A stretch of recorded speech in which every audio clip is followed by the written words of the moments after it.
on the Memphis Tigers Sports Network from Learfield IMG College. The opening kickoff is presented by Chick-fil-A. Download the Chick-fil-A app, where you can earn points with every purchase and redeem for a reward of your choosing. Now, here's the voice of the Tigers, Dave Woloshin. Welcome, everybody, to Monroe, Louisiana. We've already had pomp and circumstance, a flyover from two UH-60 Black Hawk helicopters. We had a coin toss with a vintage National Guard kind of a coin to go back in time with the connection between Monroe and aviation and the military. And now we're ready to go. It is Military Appreciation Day. It's the first time ever here at Malone Stadium, JP Field, that they host a ranked team, and that would be Memphis. First time since 17.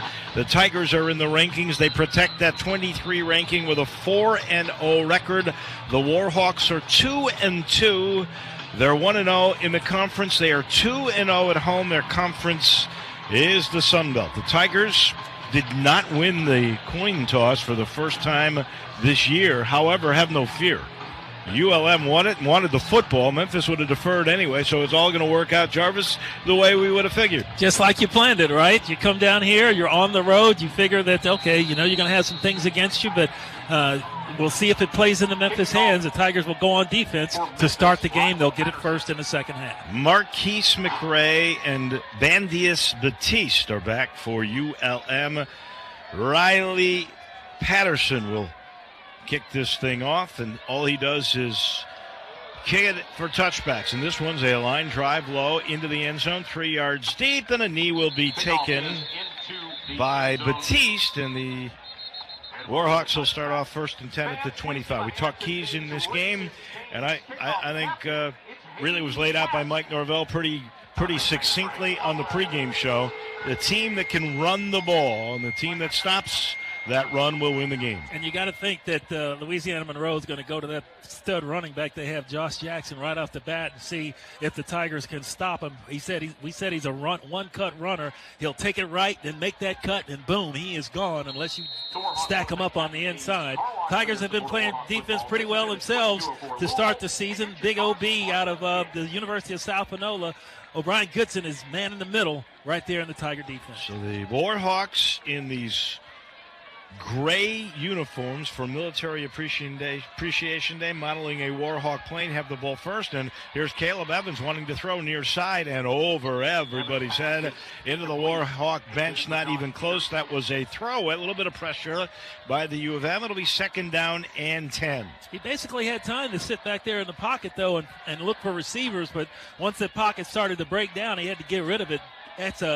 It's like a coverage sack. It's a coverage throwaway for Memphis. Good defense. So it's actually 2nd down and 10 now at the 30. Here's the snap, and they give the ball up the middle. It is to Johnson, and he runs into 2 Tigers right off the bat. First one was Bryce Huff, and he got knocked down after a gain of about 2, maybe 3. It'll be 3rd down and 7 there.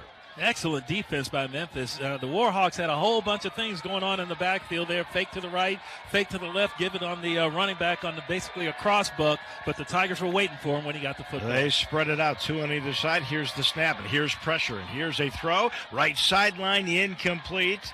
The receiver looked to the sideline. The ball came on the other side. They were looking for Marquise McRae, and the U of M's going to force a 3 and out. There must have been a penalty that we missed on the kick.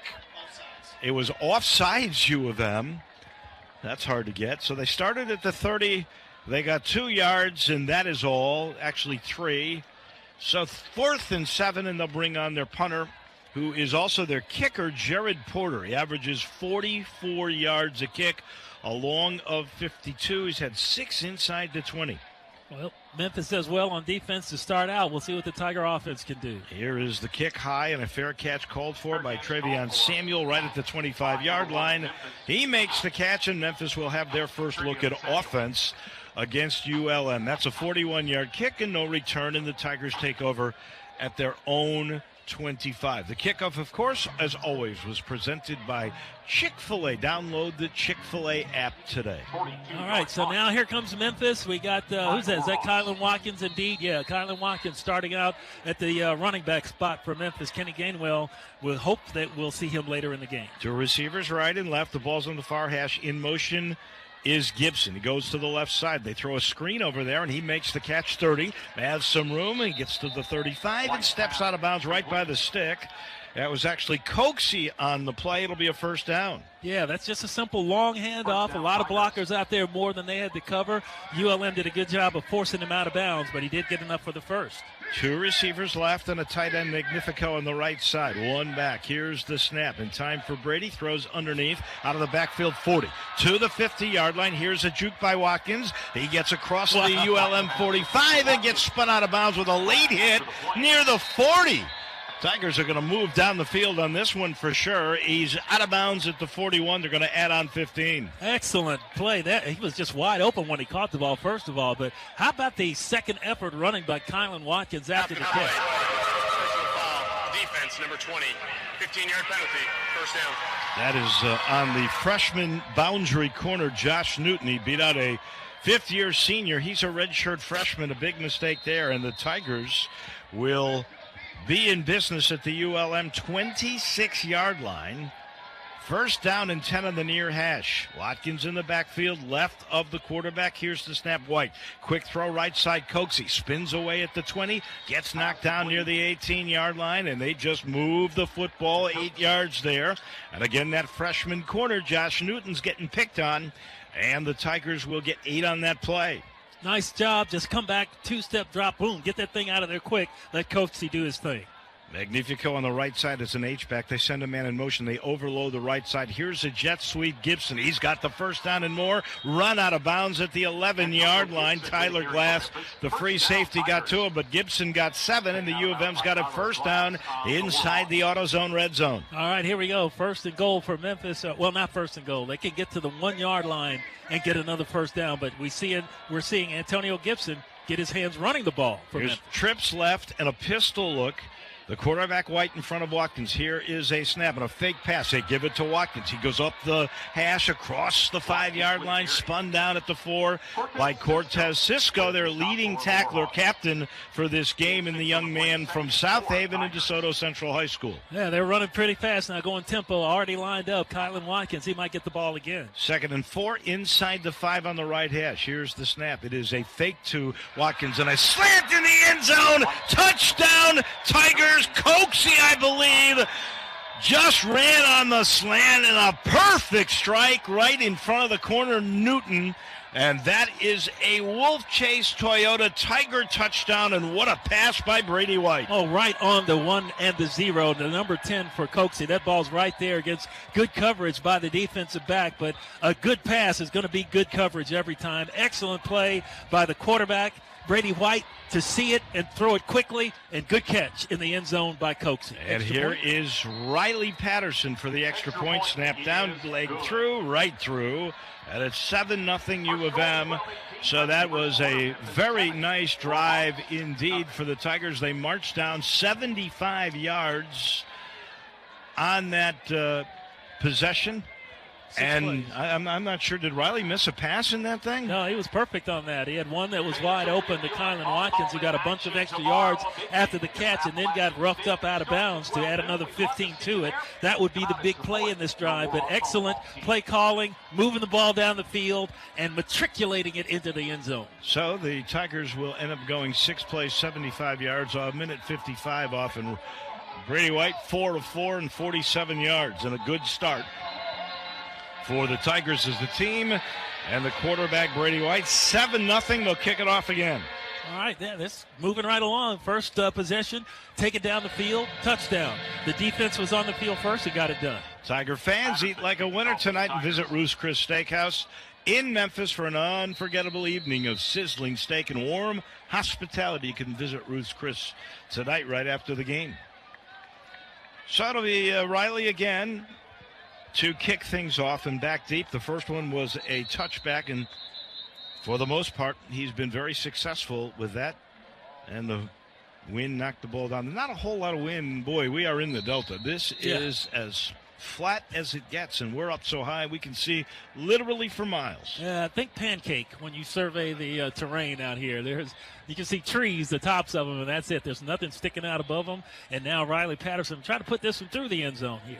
Riley's run up, and here's the kick, and this one is not going to make the end zone. It is high, and it is taken to the middle, and there's some room. 15, 20, getting to the sideline at the 25. That's Perry Carter, and Carter gets spun out of bounds at about the 26, and we got another flag on the play. It's a return of 21 yards, and we'll see what this is all about. This is an influence block, I think. Usually you get a block in the back because he had to cross the whole field. Unsportsmanlike wave on the return team. Half the distance to the goal. Wow. First down. So an unsportsmanlike during or after that play, and we'll go from the 21-yard line half the distance, so they will walk it inside the 10-yard line all the way down to about the 9. And that is where the Warhawks will take over. This portion of the game brought to you by Sems Murphy. Sports injuries are no game. Make a play for the best pain management and concussion care with a team of experts at Sems Murphy Clinic, the leaders in brain and spine care. So here is Caleb Evans in a shotgun. Here's the snap, a handoff right up the middle to their powerhouse, Josh Johnson. He's got some room and makes his way near the 13-yard line, and so that'll be a pickup of 4. It'll be second down and 6. Under 12 minutes left to go. First quarter, Memphis leads 7-0. If you can stop Johnson on that initial burst, then you got a chance to get him on the ground, and he is really the straw that stirs this offense's drink. He is to the left of the quarterback. They play fake to him, and they throw a slant right over the middle. It is caught by Marquise McCray, and he's got a first down, knocked down about the 23-yard line. So that'll be a pickup of about 10 yards. That pass was right on the money, too. I mean, that's just a quick cut, and then boom, he got hit as soon as the ball got there, but he hung on to it. This quarterback, Caleb Johnson, can throw and run. He is dangerous from Mansfield, Texas. Counts for 265 yards. Here's a quick play fake and a quick throw to McRae again, right in the flat, and he dropped the ball incomplete. That thing came right to him. He looked to see who was around. He may have been influenced by Thomas Pickens in the neighborhood. Dropped the football incomplete. It'll be second down and 10. Yeah, I think he was looking to run before he caught the ball, Dave, because he did have about 3-yard cushion around him when he could have had a chance to just tuck that thing in and turn up and get a couple of extra yards, but dropped it on the turf. They haven't looked at their top receiver, Josh Peterson, yet. Here's the snap and the give to Johnson, and he gets a great block. 30, down the right sideline, 40, and finally out of bounds in Memphis territory at the Tiger 46-yard line. That time the right guard, who would be Brandon Jones, sprung him, and he doesn't need a lot to accelerate through. He's got that quick Darrell Henderson kind of speed. That one's good for 21. First down and 10 for the Warhawks at the Tiger 46-yard line. They got it on the far hash. That's the right side. 2 receivers left. Tight end as an H-back on the left side and another receiver right. Here's the snap. No pressure. He's got all day. Now here comes the pressure, and Evans gets away. He's going to run to the 50. He's going to get tripped up at the 43-yard line. He'll get 3 on that play. The Tigers almost had him for a big loss. Tim Hart, the kid from MUS, wrapped him up with help from Everett Cunningham. Yeah, those are 3 tough yards, too, because, I mean, they had him surrounded. He was able to reverse spin out of a tackle and then turned on some speed to get to the corner, but the Tigers bottled him up after that. That could have been tough. Second down and 7 with 10-10 to go here in the first quarter. The Tigers lead 7-0. JoJo Dorsey is in the game, and they give the ball.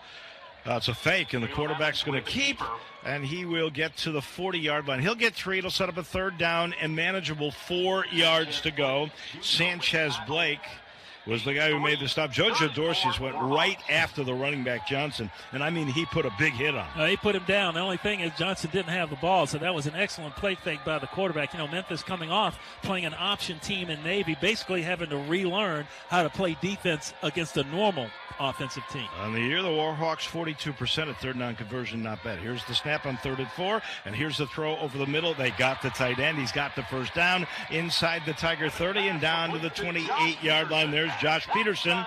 We told you he is the son of Philadelphia Eagles head coach Doug Peterson. He's got the best hands on the team. And he showed it right there, but that's an easy ball to catch. And he's getting some time to throw back there, Dave. Memphis dropping a lot of people back in coverage. This offensive line doing a good job pass protecting for the quarterback. That was a 12-yard pickup and a first down.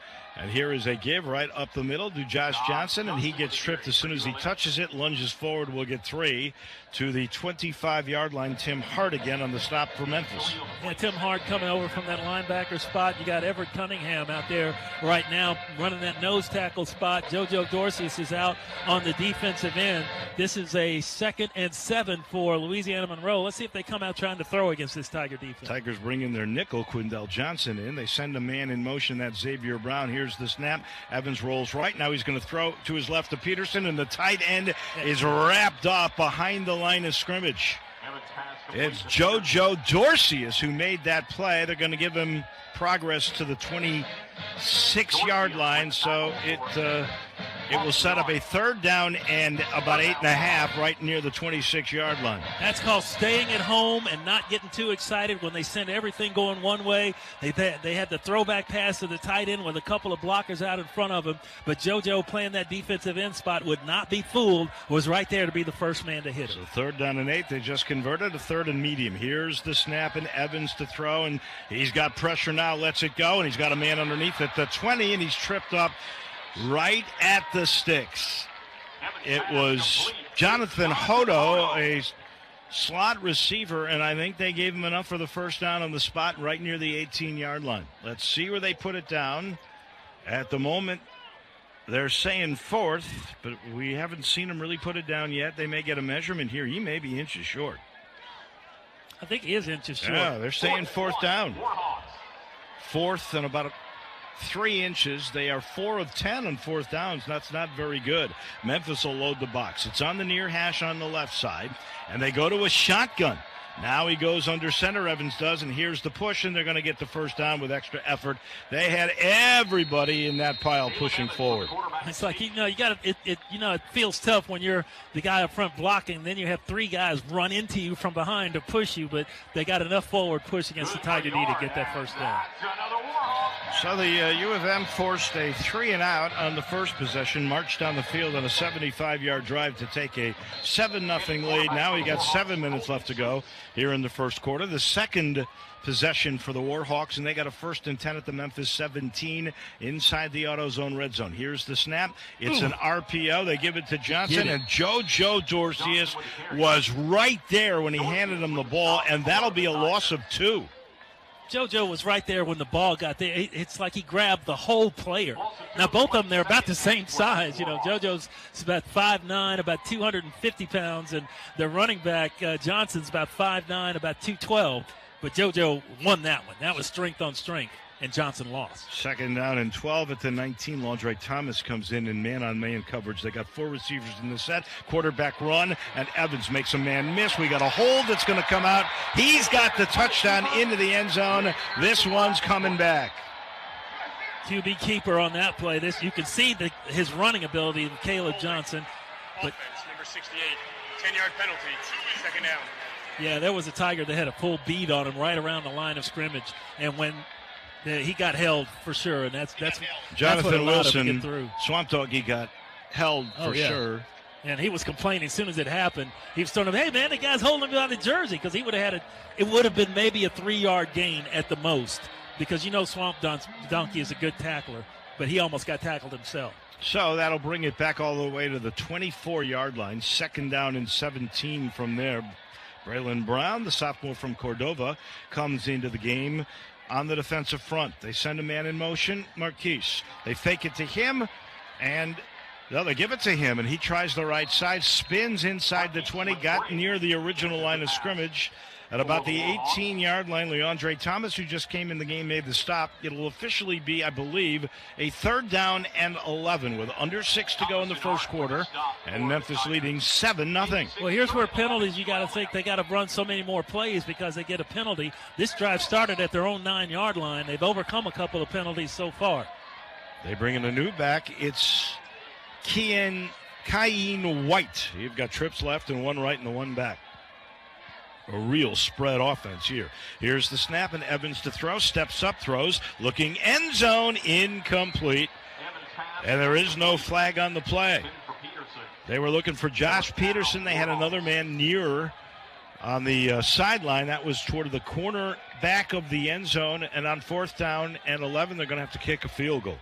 The Tigers got good pressure at the last second on the quarterback. One of the defensive ends come diving at his ankles, and maybe he couldn't get a good full follow-through, but Memphis had everything well covered downfield. They have 2 kickers, Jared Porter and Jacob Meeks. I believe this is Porter. He's 2 of 3 with a long of 40. It'll be down at the 25 on the right hash, a 35-yard attempt. Snap down, kick on the way, end over end, and it is good, just inside the left upright, and with 5:25 left to go here in the first quarter, it's 7-3 Tigers after the nice drive, 16 plays, 74 yards, used up almost 7 minutes, 6:53 to go. They get a 35-yard field goal. We're back in a minute. This is Tiger football from Learfield IMG College.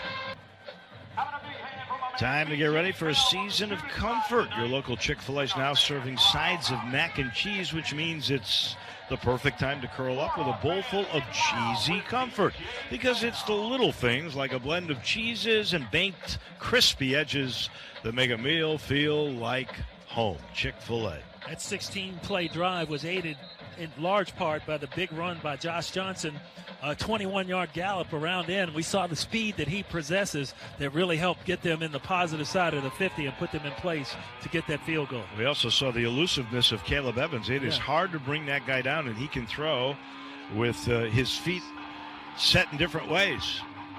Yeah, he's a big boy, too. Now, he's back there. He's not a shrinking violet. He can take a lick and stand in there, take punishment, and still deliver a throw on target. So Memphis, every time it has an opportunity to score, must put points on the board. Antonio Gibson, the deep man in the end zone. Standing at the 5 is Kylan Watkins. Those are your 2 kick returners. Remember, Gabe Rogers, who went 99 yards, won't return any more kicks. He's going to get redshirted the rest of the year. Here is the run-up from Jacob Meeks, and this kick could be returnable. It's Gibson 3 yards deep in the end zone, up the middle, 10. Cuts to the numbers near the 20, still at his feet. Now he got knocked down. He really got to about the 18 and went 1 step backwards, where he got nailed at the 17, and that's where the U of M will take over, 1st down and 10. That's a tough break, because he really ran into his own blocker, a guy trying to come over and get that guy coming in from the inside, and it was a big collision. It wasn't that ULM hit him. It was the fact that he got hit by his own man. I believe we'll take a quick timeout, and then we'll come back, and Memphis will set up shop. Again, 1st and 10 at the 17, 5:18 remaining in the first quarter, and Memphis leads University of Louisiana Monroe by 4, 7-3. This is Tiger football from Learfield IMG College.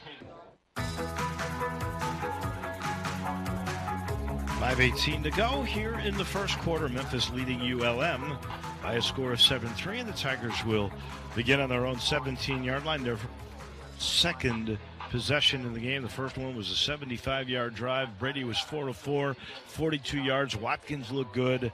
We'll see if Kenny Gainwell can come in just a second. We'll let you know. This portion of the game brought to you by KTG USA, located in Memphis. KTG USA is the maker of White Cloud bathroom tissue, and they're, of course, proud sponsors of Tiger Sports. KTG USA sees your greatness, Memphis. They want to offer you a career opportunity to be a part of the Made in Memphis Consumer Products team. To apply for your new career opportunity, visit ktgusa.com. First time ULM had the ball, Memphis held them 3 and out. Then they got it and went down the field, like you said, Dave. 75 yards. Brady White, a perfect 4 for 4. Kylan Watkins doing a lot of the damage, and it looks like Kenny Gainwell is the tailback in the pistol here, coming out for Memphis' second offensive series. That is good news to see. Coxie is split to the right side, 1 receiver left. There's also a receiver on the right side on the hash. That pistol look with White in front of Kenneth Gainwell. 4 men in the box, and here's the handoff to Kenny, and he tries the right side, and there is no room at all. He might have gotten a half a yard. Nothing there. Very good defense that time by the front, and a kid named Donald Lewis Jr., who is a big guy, 262-pound, 50-year senior. That's something now. You don't want to go really too fast because the Tiger defense just come off the field after giving up a 16-play drive. Trips right, tight end right. Here's the snap. Give the Gainwell. He finds room up the hash 25. He's got the first down 30. Stays on his feet and finally brought down from behind at the 33-yard line. Trevion Samuel was the one blocking that time for Kenneth Gainwell, and he really put on a burst of speed from the 32, middle of the field. White in a shotgun look. Hands it off again. Kenny trying the right side. Gets dragged down across the 35 near the 37 by Cortez Siska, the kid from DeSoto Central High School. They may know each other. Yeah, they might. They both play in the Mississippi High School Athletic Association, but that was basically the same exact play. It worked good the first time. Got 4 yards that time. 4 yards on first down, not bad. 7-3 Tigers, 4 minutes to go first quarter, second down and 6. Here's the snap and a give to Gainwell, and right up the hash he goes behind the center and the right guard. Flag on the play and a first down at the 42-yard line, but we'll see what it's all about. That's in the position of a hold, and that's a preliminary count. 5-yard, 10-yard penalty, second down. It'll be called on Dustin Woodard, and that'll be the first penalty in the game in the U of M, and that was a big emphasis this week by the Tigers not to get all the penalties. They've had 31 on the year, the opposition only 17. Yeah, and Dustin Woodard, he's your senior, he's your captain. He's all kind of on every watch list there is available for offensive line. A rare mistake by the senior center. So they will back it up now. It'll be second down and 16 with the ball on the 26-yard line, and now Watkins in the game to the left of Brady. Here's the snap, and Brady's got pressure, steps up, fakes the throw. He's going to run 30, and he slides down at the 31-yard line. Boy, they're going to say he started his slide at the 29. Man, that was not a very good spot at all. So it'll set up a third down and long, third down and about 12 after the pick of a 3. Well, one thing about that play, all the criticism he took last week for not running and tucking and going that time, his 1 and 2 outlets were covered, and he just took off and ran to get what he could get. So here is third down and long with the ball at the 29-yard line on the near hash right side. Trips to the left side, and Coxie split on the right side on the number. 2:56 to go, long count. They almost got him to jump. Here's the snap, and we do have flags everywhere. And I don't know if that's going to be offsides or if there was movement in the line by the U of M and a false start. And I got the feeling the way ULM is talking, this thing is going to be movement on Memphis. Well, the Tigers did jump off that second hut by Brady White. First, ULM jumped, and then one of the Tigers' offensive line moved. Wow. That's a break. Third down. That's almost like encroachment. Do they still even call that now in college football? Because that's exactly what that call was. Because the defensive lineman for ULM jumped, and then the Tiger player on the outside moved in response to it. Well, if he's not touched, I don't think he can move. In the meantime, Memphis will take the break. It'll be third down and 8 from the 34. Memphis leading ULM 7-3. 2:45 to go first quarter. Ball's on the right hash at the 34. 3 in the box now. They fake 2 different ways they may blitz, and they could come in a long count by Brady. He's got Watkins to his left. Here's the snap, and Brady steps up, buys himself time, throws over the middle. It is incomplete. He was looking for Trevion Samuel, and there was nothing there. It was very good defense, and for the first time in the game, the U of M's going to punt, and Adam Williams will come on. He kind of threw that one kind of backside across his body, but I think he more or less threw it away because he saw Trevion was going to get cremated as soon as the pass got there, if not even tipped. And you don't want to give up the ball. You've got a lead. You're 7-3. The pass was in the ground. Punt, live to play another day. Xavier Brown is back for ULM at his own 20. At the Tiger 20 is Adam Williams, who averages almost 46 yards a kick. Here's the snap and a low one. It'll be returnable.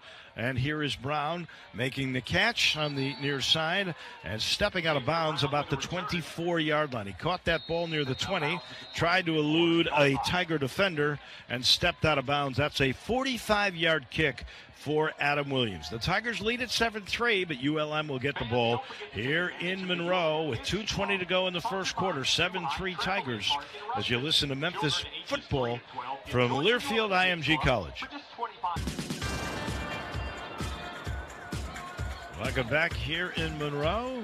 Dave Woloshin, Jarvis, Greer, Danny O'Brien, our producer, our engineer, and, of course, our road stat man supreme. That would be Scott Foreman, the Tiger man. Just taking a quick look at some of the scores, and in particular, I want to check on the Oklahoma State-Texas Tech game.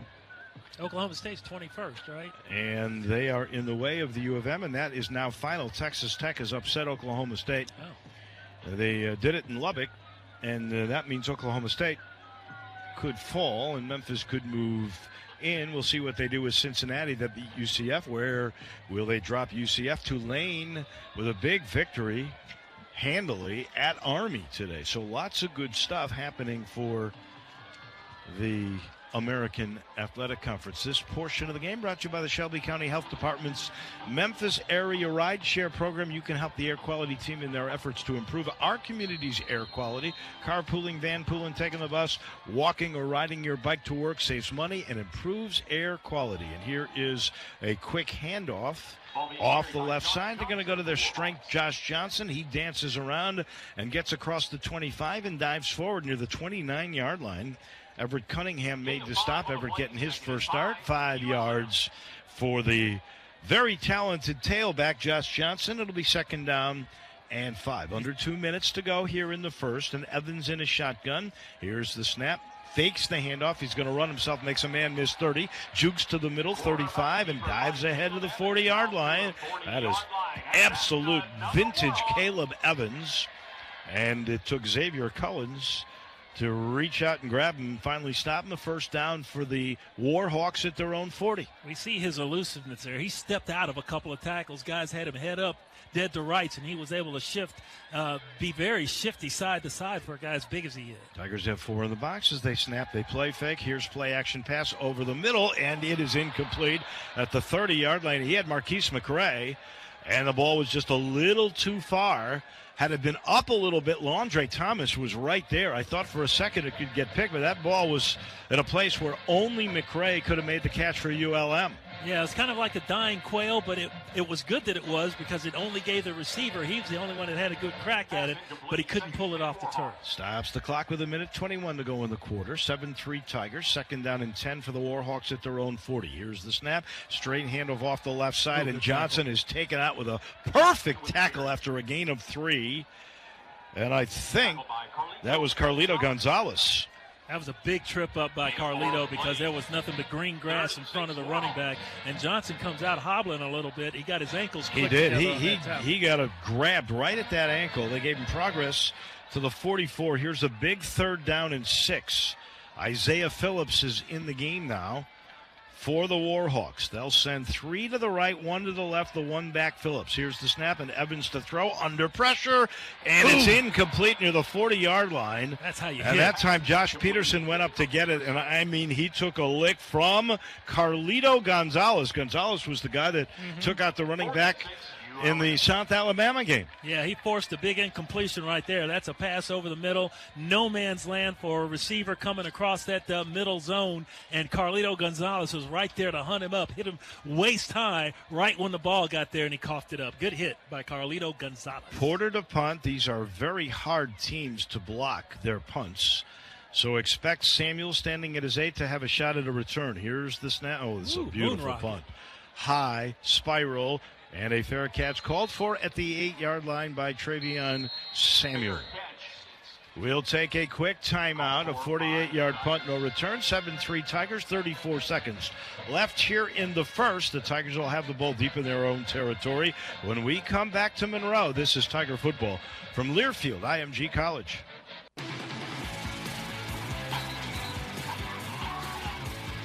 Welcome back here in the heat of Monroe, Louisiana. Again, it feels like 100 outside, even warmer on that field turf. The U of M was hot to begin on their first possession, which was the second in the game. They marched down 75 yards, really balanced, beautiful passes by Brady. And he was 4 of 4. They took a 7-0 lead. Then the Warhawks went on almost a 7-minute drive, and they get a field goal, 7-3. Tigers have it now, 34 seconds to go in the quarter, 7-3 from their own 7-yard line. Here's a little option, and they get the ball. It's to Kenny Gainwell, who gets across the 10 and is shoved out of bounds late near the 14-yard line. There is no flag for a late hit. It could have been called. It was not called. He was hit by Keyshawn Johnson. It's a gain of 6.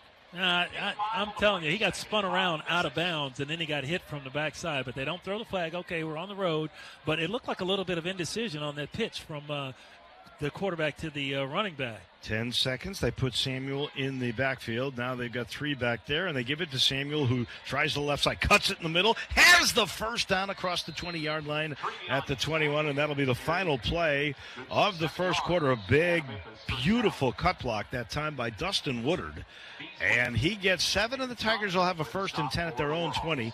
When we come back for the second quarter, the U of M will be going right to left on your radio dial. ATC Fitness, proud sponsor of the Tigers, and they'll let you know for only $25 a month, you can get fitness, tanning, and massage, and always no commitment, no processing. ATC Fitness, exercise your rights to look good. Tigers look good here in the first quarter. We get set for the second chapter in a minute in Monroe. This is Tiger Football from Learfield IMG College. Welcome back to North Central Louisiana, in case you're wondering how you get to Monroe, Louisiana. Really, if you're driving, you just drive straight down 55. You get to Jackson and make a right-hand turn on 20 going west. 20 west. And runs right through it. It's not very far, and there you are, about 4.5 hours from Memphis. Of course, the is that the way you drive, Dave, or the way normal people? No, I would get here a little sooner, probably. That's the way normal people drive.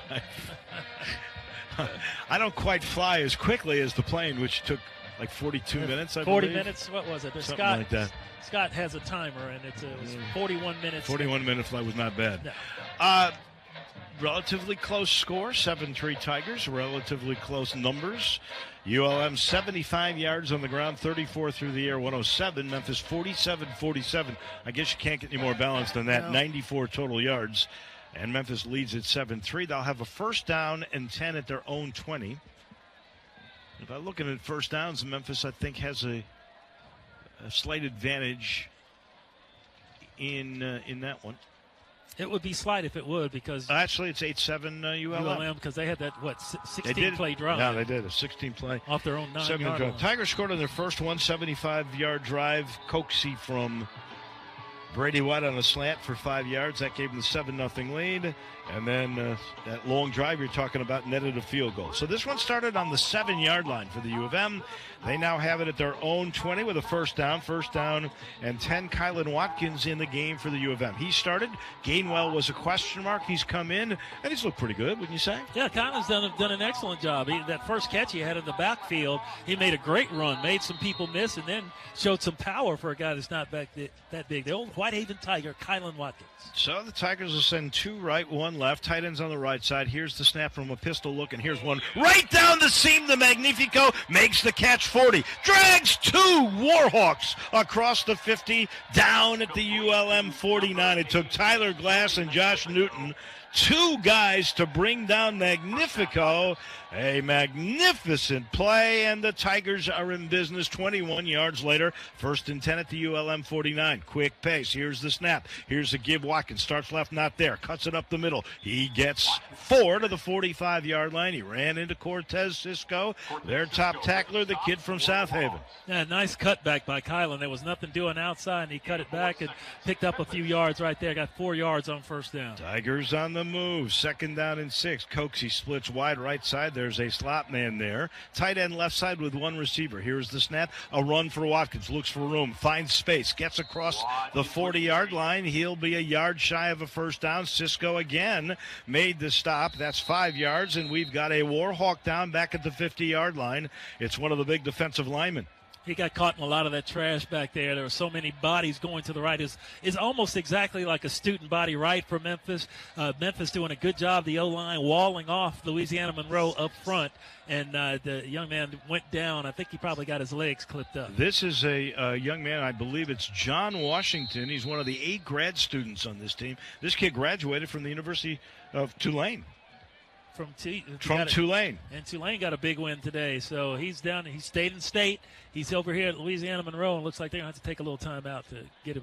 He's getting up now. He's starting to walk off his own steam, but we are going to take a break. We'll come back in a minute. U of M's on a roll. They're in ULM territory. They got a third down and short, less than a yard at the ULM 40 when we return to Monroe. This is Tiger football from Learfield IMG College.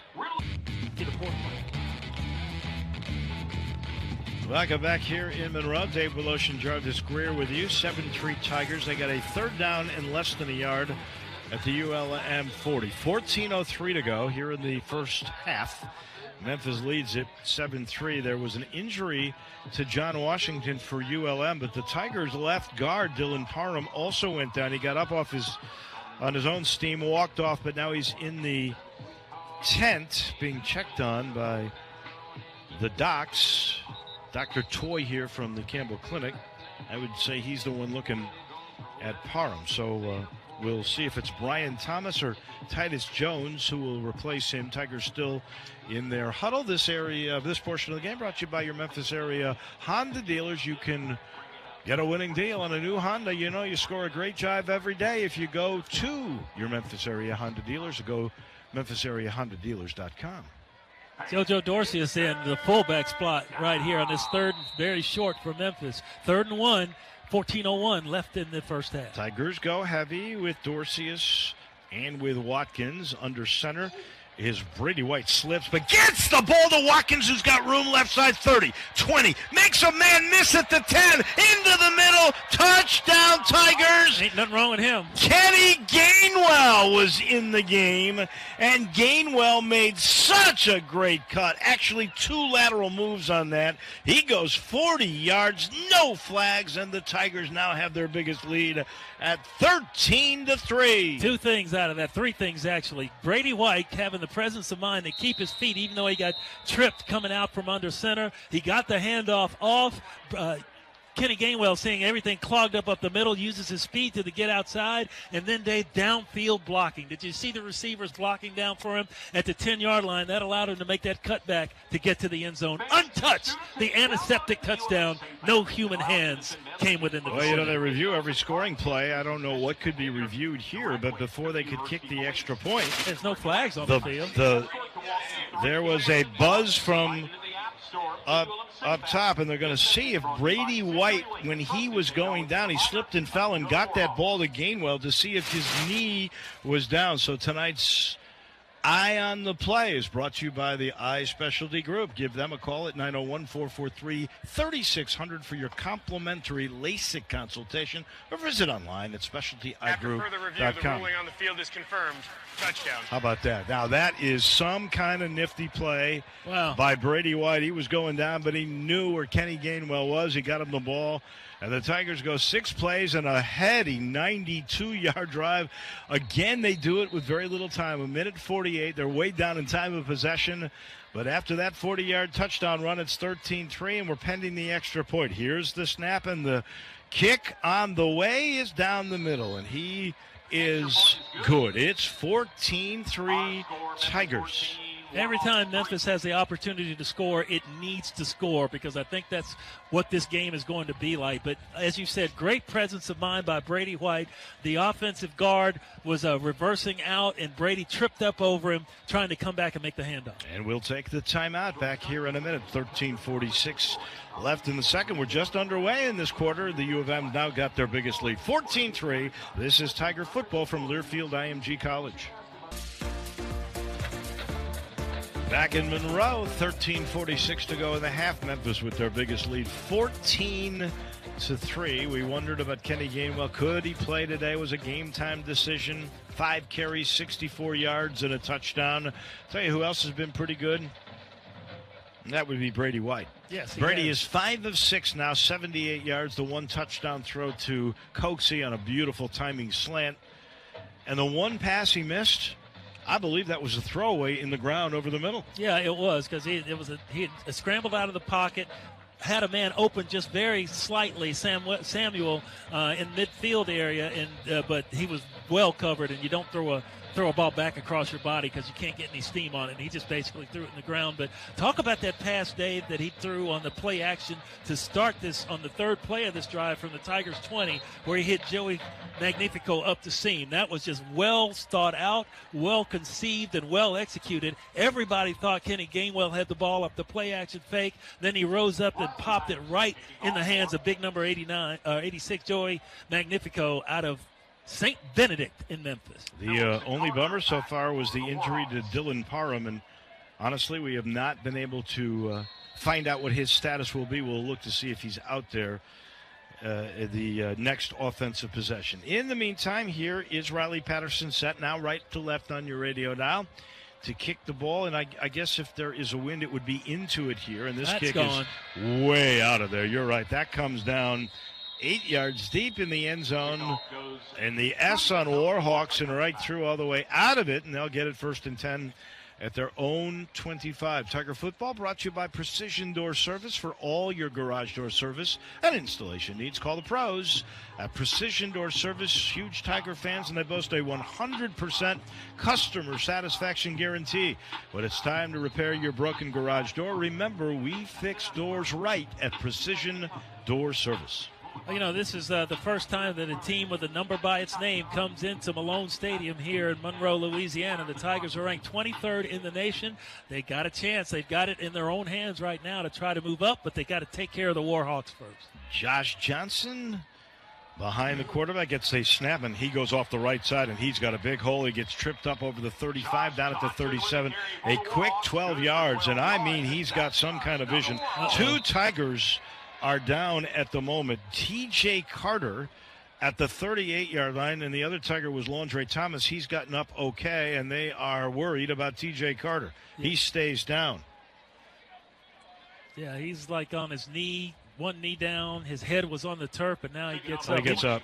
He may have just gotten a hard hit there. I think he got the wind knocked out of him. They're going to talk to him for a minute. He's standing. He wants to go to the sideline, but they want to double-check. And I believe Mike Norvell is out there, too, and now he's walking on his own steam. He seems to be okay. I guarantee you he will go into that tent as well. That was a quick 12 yards. He started left. He saw a hole, and, boy, there was a little misdirection in the blocking scheme, and he went right for 12, and that was a big tackle by T.J. to stop him. All right, so we got coming in for T.J. Carter over there for Memphis. Who was that? That number? Probably Joey Bryant. Yeah, I think that. We'll double check in a second. Twins left, one right. H-back left side. Here's the snap. Evans to throw. Has all day. Throws left side. He's got a man. Caught at the 45-yard line. Brings it near side. 40, 35. Knocked out of bounds at the U of M 31-yard line. Wow. I mean, he had all day, and he found Marquise McRae. That's the third catch on the day for McRae. That was a beautiful throw because the Tigers had him short and over the top. There's only one place to throw that ball against the zone, and he put it right in there perfectly just over the linebacker's hands. That was a great throw by their quarterback. 32 yards, and they're in business at Tiger territory at the 31. Here's the snap. It's a give to Johnson. He's wrapped up immediately. The defensive end, Bryce Huff, actually was the one who got to him first, and then there was somebody else who closed the deal with him. Bryce Huff right there, he wasn't going to let him go. Bryce Huff moved to that defensive end spot this year by the Tigers defensive coordinator Adam Fuller, comes up and stands his ground, takes on the blocker, and then takes on the back. No gain. I think that's his second TFL in this game. TFL, yeah. 4.5. It's second down and 12. 12.5 to go here in the second quarter. 14-3. U of M. ULM's got it. And they play fake. They throw over the middle. That ball got tipped incomplete at about the 27-yard line. And then from the back, Judge, we've got a hold call, and I got a feeling it's going to be a defensive hold on the U of M. You think that's what it is? I'm afraid it is. Back, Judge. Yeah. T.J. Carter's back in the game, by the way. Defense, number 40. It's on Thomas Pickens. That's a hold. It's 5 yards, but it is going to be an automatic first down. Holding on the defense, number 40. 12:26 to go here in the first half. 14-3 Tigers, but ULM has marched down the field here. It was second and 12. The ball did get tipped, by the way, but there was a hold anyway. It is not an automatic first down. I thought it was, so they're going to call this Still second down. Was it 2nd and 2? 2nd and 2. 2nd and 2. At the 23. Here's the snap, middle of the field. They give it to Fake, and Evans has it. And he's got room left side. He's got the first down and more. 20 inside the 15, knocked down about the 12-yard line. Bryce Huff finally got him. But, man, there was a great fake to Johnson, and Johnson got nailed again. And Evans just roamed the left side, turned the corner, and got the first down. This is almost like playing an option team like the Navy because he's really a magician. He faked everybody. We were all faked out up here. But I tell you what, Josh Johnson's going to be sore after this game because whether he gets the ball or not, he's getting hit on every play. Jaleel Clemens and John Tate, fresh bodies up front for the U of M. Pistol look. Evans goes under center. He's got one back, Johnson. Here's the snap. And Evans rolling to his right, throwing to Johnson right side, makes the catch and runs inside the 10 and out of bounds at the 70, shy of the first down. Xavier Cullens came over and was able to get the right leverage and knock him out of bounds. The rush defensive end did his job. He rushed the quarterback, but they were able to sneak Josh Johnson out for a couple of 6 yards on that play. Good speed to catch up to Johnson because he had clear sailing to the end zone had he not gotten caught backside. He gets a breather. Kyan White is in for him. And a pistol look. Here's the snap. And they give it to the quarterback on a fake. He went to White. Everybody ran to him. He turned the corner and into the end zone goes Caleb Evans, his 4th rushing touchdown this year. And the Warhawks are back into this one, 14-9. This quarterback's really good, Dave. Yep. He's real. I can see he's the only active quarterback to throw for more than 7,000 yards and rush for more than 1,500 in his career. And we're seeing it all on display here today. He is a magician with the football. He's also big and strong. His fakes are clean, and he's able to keep his feet after first contact. Just a great run by the QB. Both their kickers have missed extra points. This one from Porter.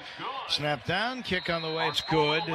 And with 11-12 to go here in the second quarter, it is suddenly 14-10. 6 plays, 75 yards, 2:30 off the clock, and a 7-yard touchdown run by their really terrific quarterback, Caleb Evans. We take the break. The Tigers will get the ball back in just a second. Again, 11-12 to go in the half. We got a game here in Monroe. This is Tiger football from Learfield IMG College.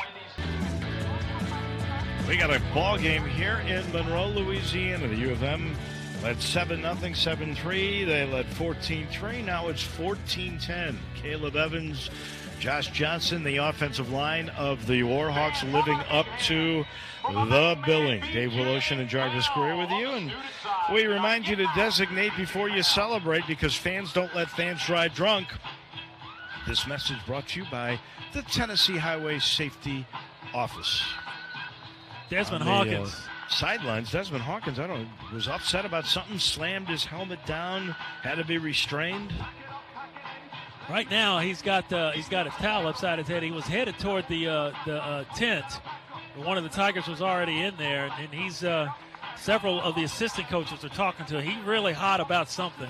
Something happened down there on the field, and he was met on the sideline by Norvell and by the head coach Mike Norvell, and he slammed his helmet down when he was talking to him. And now they may be walking him off the field. He's got a towel up by his head right now.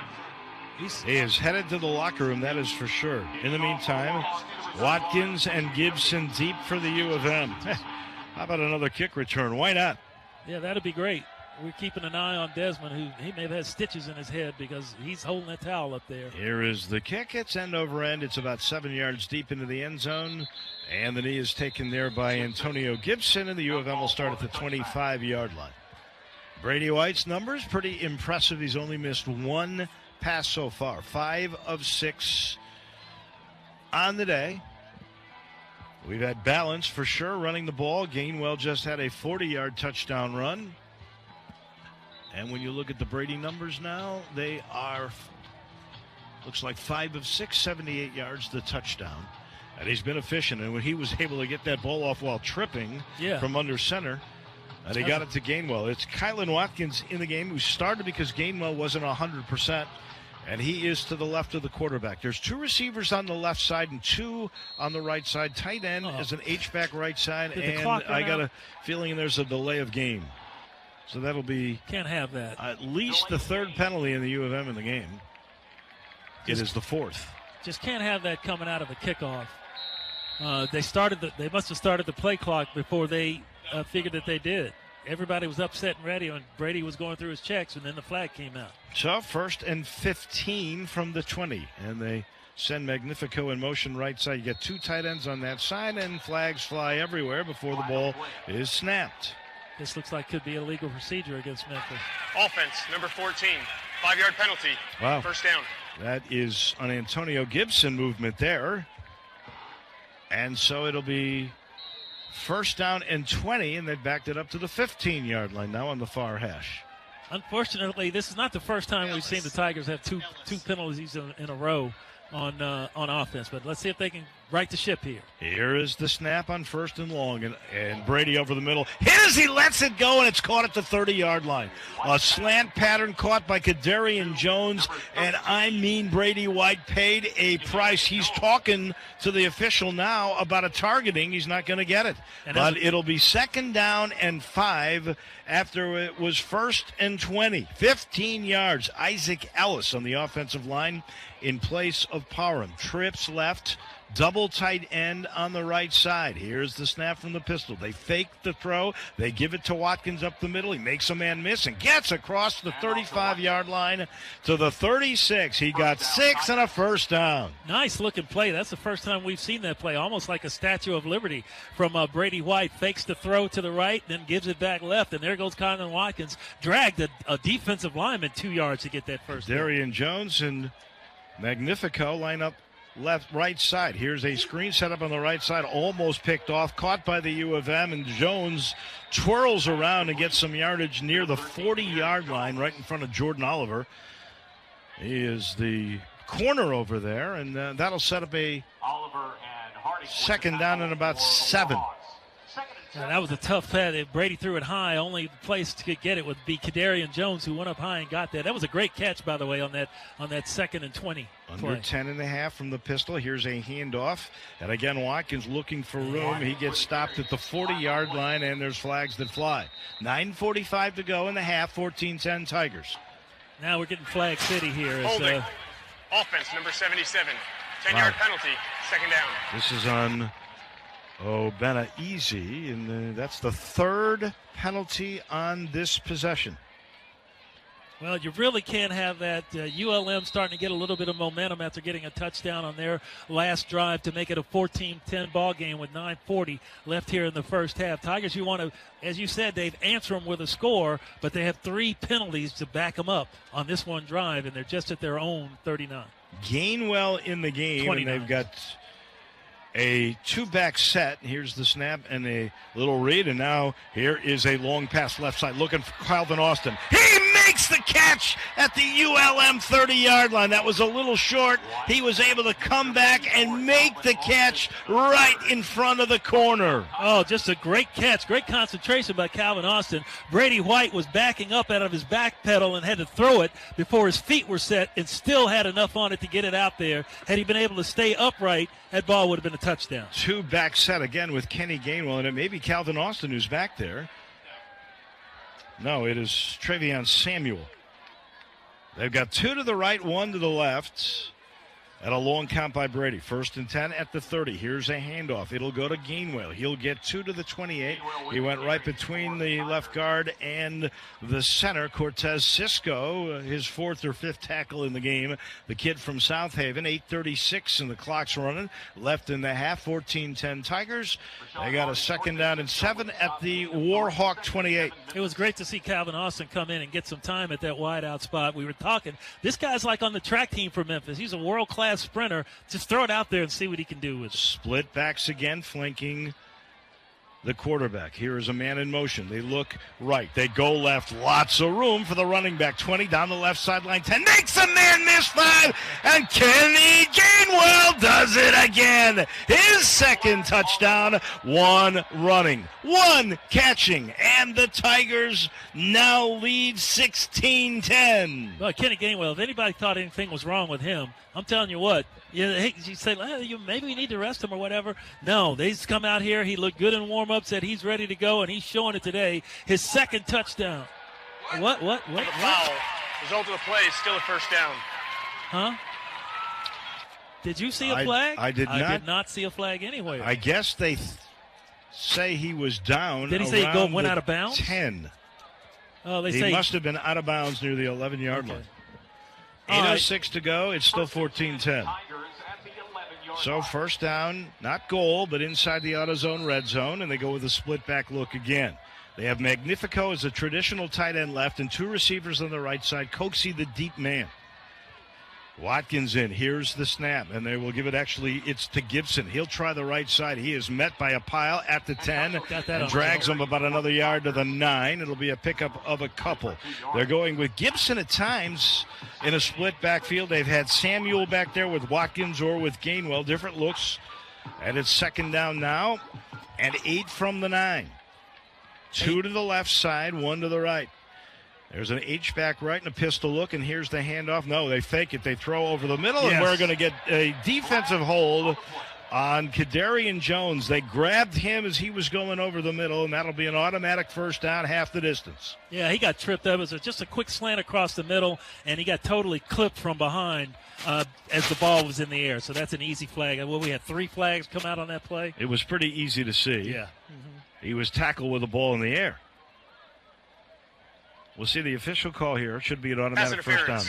Defense, number 23. Ball will be placed on the 2-yard line. Automatic first down. So it's on the weak side safety, Nick Ingram. And when you get pass interference in the end zone, it's automatically put down at the 2-yard line. First down and goal there inside the AutoZone red zone. 7:35 to go here in the first half. Kenneth Gainwell comes back in the game. They put it on the far hash. That's the right side. And Joey is in. Joseph Dorcius. JoJo's the fullback. Gainwell is your tailback. Under center, Brady White fakes, throws in the middle. Wide open touchdown. Oh, the big boy. Came to the big kid Cameron Wilson, 6'7" tight end, his first touchdown as a Tiger, only his second reception as a college player. The young redshirt freshman from Hueytown, Alabama, showed good hands on that. It was a little high. There's another touchdown throw by Brady White. And here's an answer to the ULM touchdown. 8 plays, 75 yards, 3:42 to go. It's 20-10 at the moment. Here's the extra point. Snap down, and the kick from Riley right down the middle. 21-10, U of M.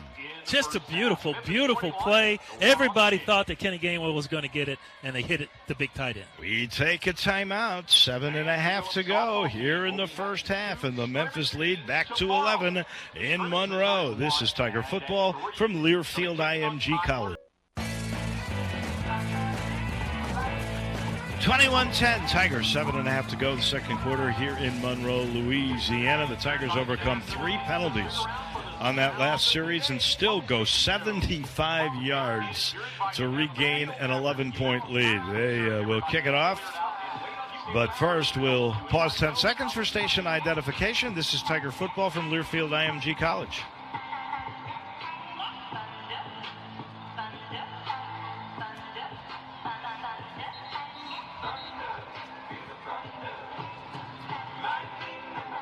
Bancorp South's proud to be a Memphis Tigers sponsor. We're right where you are at football games, work, anywhere you need to be with checking, savings, and financial services. We're invested in you.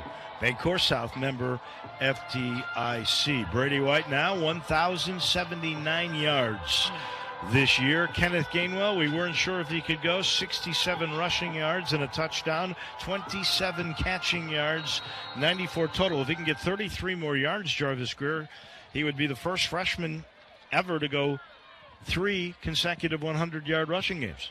And that would include the great D'Angelo Williams. Here is the run, and the Tigers are going for an onside kick, and it looks like they got it at the 45. Oh, no, how about that? Riley Patterson goes onside looking like Jake Elliott. He ran with the ball and pounced on it right when it crossed the 45. He's got it at the 46. 1st and 10 Tigers. And that is what you call moxie right there. That's stones onions, whatever you want to call it, coming up after a score. Everybody thinking you're going to kick it deep, and the Tigers under Mike Norvell come with a little squibbler kick right up the middle on the onside kick. It runs straight up the field. Riley Patterson running right along with it. It goes 10. He jumps on the football. Memphis back in business at their own 46-yard line. Great strategic play call by the Tigers. Mike Norvell is some kind of riverboat gambler. They're going to review this play, and when we get the review, it's the Eye on the Play brought to you by the Eye Specialty Group. I don't know if actually he got it or if Kenneth Gainwell got it. Kenny got it? Let's see we have to check the big screen here at a replay. We do not really have a monitor in our booth. It was Riley actually who got the ball as originally called. It's not exactly a big screen either, but it is a screen, and we are taking a look at it down here. I wouldn't call it a mini-tron, but it's certainly not a jumbotron. It's a medium-tron. It's an average tron. And but this is a nice stadium. I give them credit down here. This is a nice place to play. It's a quaint little town. It really is. 50,000. And they're building what's the old saying? Progress by cranes. Yeah, they got the medical school going up right here on the other side of the stadium. But just a great play call by Mike Norvell. They just catch him when they're not even nobody thinking that Memphis is going to go for the onside kick in that situation. And if it holds up, and I think it's going to, it'll be the first onside recovery for the Tigers since 2016. After review, the ruling on the field stands. First down, Memphis. What a great play. And that would have been Jake Elliott then, right? 2016? I think so. And I remember Jake kid. was such a great athlete. And Riley Patterson says, I can do it too. That was Anthony Cabrice, the referee, who confirmed that Memphis is in control of the ball. This would be nice to take a 7-minute drive here. Oh, yeah. And make this thing 28-10 at the half. That would go a long way. And then you get the ball to start the second half because, remember, ULM won the toss and elected to receive. Split backs again. Samuel and Gainwell in the game. And they flank the quarterback. Magnifico goes in motion. He's an H-back right side. They got 4 of the box. Middle of the field. Here's the snap. And it's a give to Samuel goes right side, makes a man miss 50, cuts it in the middle. He's got the ball across the 45, and the pile's moving everybody to the 40. That is one heck of a cut by Samuel. 14 yards, and Dustin Woodard, that's the second time in the open field he's made a magnificent block. Oh, somebody just left their jock strap on the ground, and he got up like he was looking for it. I don't want to see the film after this. Same setup, split backs. This time Magnifico H-back left side, one receiver either side. Here's the snap, and a play fake by Brady going deep over the middle, looking incomplete at the goal line. He was looking for Kadarian Jones, and there was absolutely some contact, but no flag flies. That ball was on the money.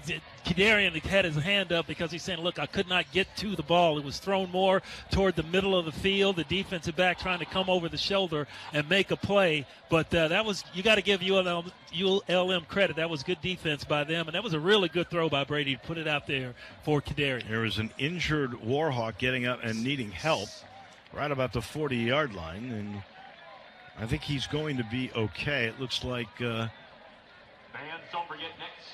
I think it's Dylan Claiborne. It's either Dylan Claiborne or John Bailey Galat. He's a big boy.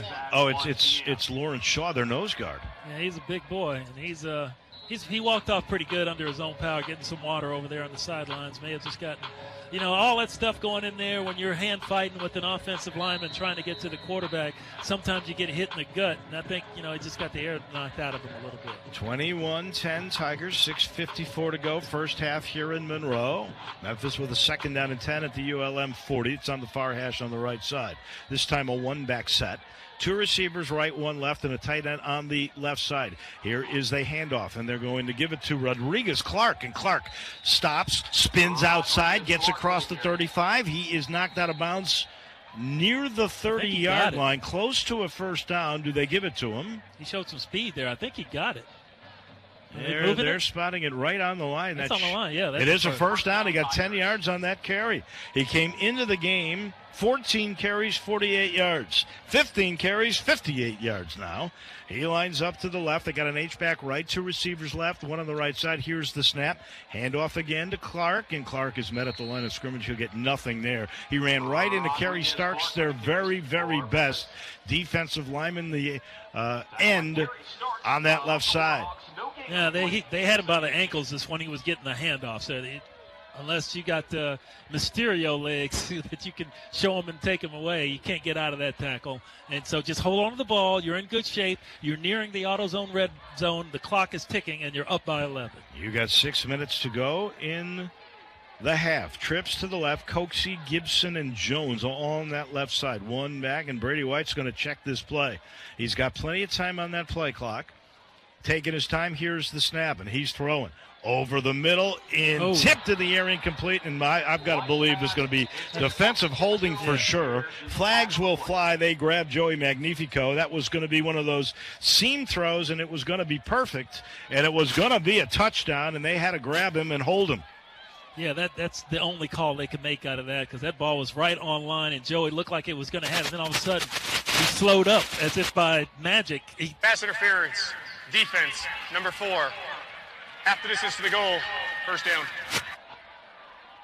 They're just wearing them out right now as far as being able to move the ball. Memphis, they're mixing up the plays very well. We're seeing a lot more attempts to the tight end in this game already. Cam Wilson has a touchdown, and Joey has a 30-yard bomb that he caught. Their sixth penalty. Watkins comes in the game. First down and 10 inside the AutoZone red zone at the 17 on the right hash. They send a big tight end, Cameron Wilson, in motion. There's two on that side. They hand the ball to Watkins, and Watkins makes a man miss at the line of scrimmage, ducks under and gets to the 14-yard line, a pickup of 3 or 4. The outside linebacker, Kilo Swinney, who's a solid back, junior, made the stop. It'll be second down and about 7 at the 14 with 5:25 to go in the half, and Memphis leading 21-10. Tigers going split backs now. I got Antonio Gibson in the backfield with Kylan Watkins right now. They've had a lot of split back looks, and they've got Jones on the hash, and Coxey split on the numbers on the left side. Here's the snap, and it's a give, and there's room left side, and it's Watkins. Makes a man miss 10, gets to the 5, runs to the end zone. He got in. Kylan Watkins makes it 27-10. Another Wolf Chase Toyota Tiger touchdown, and I got to tell you, this kid can cut. He made so many good lateral moves and angled into the corner of the end zone in front of the pylon. 6 plays, 54 yards, 2:29 off the clock. It was set up by an onside kick, and the U of M's got some breathing room. With 5 minutes to go, they're going for 2 here, and they snap it directly to, I guess, what we would have thought would have been the kicker, but it ends up being Preston Brady. And Preston Brady runs it in for the 2, and it's 29-10. An onside kick, a fake extra point for 2, and the U of M's got this 19-point lead. Wow, that is just pulling out all the stops. Coach Norvell saying, look, I don't care who sees this tape. I'm going to give everybody something else to think about this high-powered Memphis offense. The Tigers are used to scoring points, and they're scoring them in bunches right now. Preston Brady out of Memphis. His dad is one of the chaplains for the team, and he comes in, takes the swinging gate, direct snap, and lowers his shoulders and dives into the end zone for the 2-point conversion. Tigers running on all cylinders right now, but remember, this ULM team does not give up. They were down 20 at Iowa State, came back and tied it. They were down big at Florida State, came back and tied it, almost won that game. So you got to, whenever you have an opportunity to score, put as many points on the board as you can. You mentioned Braxton Brady, Preston's dad. He's also the headmaster of ECS, and they're off to one of their best years. Yes, they in high school football. They got a in big a long win time. last night. They beat Lausanne last night. They did. And this is really something. I mean, you get an onside kick and a fake extra point. They fake that swinging gate, and the first time they've ever really snapped the ball. Yeah, that is. On that fake. And it caught ULM by surprise. 5:01 to go, and here's Brady. I should say Riley Patterson with the kick, and this one's short. It is taken at the 8-yard line, and there's a little bit of room to the 15. Still on his feet, 17, got to the 18, and that will be about it. That was a pretty decent return that time by McCray, and the Tigers defense was equal to the task. So 4:55 to go. The Warhawks will get the ball with the U of M in a comfortable position. This portion of the game brought to you by Chuck Hutton Chevrolet, home of the warranty forever. Find new roads with Chuck Hutton Chevrolet, and all your automotive needs are easy. You check them out at Mount Moriah and I-240 or go to chuckhutton.com. So here comes Caleb Evans and company, and he's been pretty efficient. The U of M has just been able to make the bigger plays. He play fakes, and Evans throws right side. He's got a man wide open, and it's knocked down. He was wide open. He went to turn, and it was Jonathan Hodo, and the corner came up and knocked the ball away. That, of course, was the one who was injured earlier in the game, T.J. Carter. It was a back shoulder throw. Looked like they had him beat, but Carter was able to plant and get a finger in there and knock that ball away right when it got to the receiver. Good recovery by T.J. Carter. So it'll be 2nd down and 10 with 4:50 to go, and the clock stops from the 18 in the middle of the field. Here's the snap, and Evans quarterback draw, makes one man miss, gets to the 20, gets to the outside 30, and the angle by the safety will knock him out of bounds at about the 37-yard line, but that is a very nice pickup of 19 yards, and the Tigers had a chance. That was a quarterback draw, and somebody got a hand on him really by the hips, but they couldn't bring him down. He's a big boy now, and he's strong. He comes out of there with good high knee. Could almost be a running back. He broke away from Bryce Huff, and that's not easy to do. No, it isn't. I mean, he had strength to get away out there, and then he showed some speed to get up there upfield. Clock is ticking with 4:19 to go. 1st down and 10 at the Warhawk 37-yard line. Evans with the snap. Flush from the pocket. Almost brought down. Three guys miss him. He's at the 30. He throws over the middle. He's got a man wide open at the 50-yard line. And then he fumbled the football. And I believe ULM got it right back at the Tiger 46. Leandre Thomas saying that Memphis got it, but no, they recovered. And this is what we were talking about, this quarterback. He doesn't run to run all the time. He's just basically just trying to buy time. And he got away from 3 separate Tigers who had him dead to rights in the backfield. Him. And then he found Josh Peterson, and he turned and fumbled the football. And Xavier Brown, the wide receiver in the neighborhood, was able to get it. They got a 1st and 10. And I don't know, are they reviewing this play or not? Clock is ticking, 3:44 to go. 1st and 10 for ULM at the Tiger 47-yard line on the far hash left side. It is shotgun Evans, play fakes. And here's a rush. This time they got him all the way back at the ULM 43-yard line. Guess who? Joseph Jojo Dorcius. JoJo come like he was shot out of a cannon from his defensive end spot. Said, brother, you ain't getting away from me this time. You beat me the time before. You got out of my grasp, but I'm putting everything I got into this one. There was nothing for the quarterback to do but eat some grass. And ULM takes a timeout here. They're first. Memphis with all 3. ULM 2 remaining. 3:31 to go. It'll be 2nd down. And they're going to put this thing back at the ULM 44-yard line. So it'll be 2nd down and 17, a loss of 7, first sack in the game for the U of M. This guy is so hard to bring down. He is, and unless you get him like that where he's running backwards and losing his steam. But JoJo's pretty quick there for a guy that's 5'9", 240. They send a man in motion right to left. Now there's 2 receivers left. He comes back in motion right. They fake the jet. They throw a screen left side. Flags fly, and the receiver, Xavier Brown, gets across the 50-yard line. He's brought down near the original line of scrimmage at about the 48-yard line of Memphis, but we've got a flag on the play. You know, we've seen several flags in this game, but it's not like it's not a clean game played. Memphis made 3 mistakes on its last drive that ended up in a touchdown and a 2-point conversion, but both these teams showing innovation offensively. Well, the Tigers had the option here. They could have made a 3rd down and Personal 11. Foul. Hands to the face. Offense, number 68. 15-yard penalty, 2nd down. So they're going to go to from the 44 to the 29-yard line. All right, you got to get a calculator to add up how much what this is. It's going to be 2nd and about, 36? I'm just guessing. 32. Wow, that was a guess. How about that? 2nd and long, Warhawks. You give me anything for that, Dave? The PA guy just said 2nd and long. That's what I would have said. But I had to take my shoes and socks off to try to count that one up. Clock is running, 2:50 to go. Now it's in second and 34. Yeah, second and 34. Here's the snap and a play fake, and Evans wants to throw. Steps up. Here's pressure. He's going to run. Lets it go over the middle, and it is caught near the Tiger 41-yard line. What a catch with 2:34 to go by Perry Carter. So here's a third down. That's another scramble pass. At about 3. And that one was good for 29 yards, and he was on the dead run when he threw it, and with total accuracy. This guy's good now. I mean, he can buy time with his legs, and he's accurate. He hasn't really thrown a bad ball today, has he? No. He's been accurate with the ball. He hasn't thrown one that's close to a pick.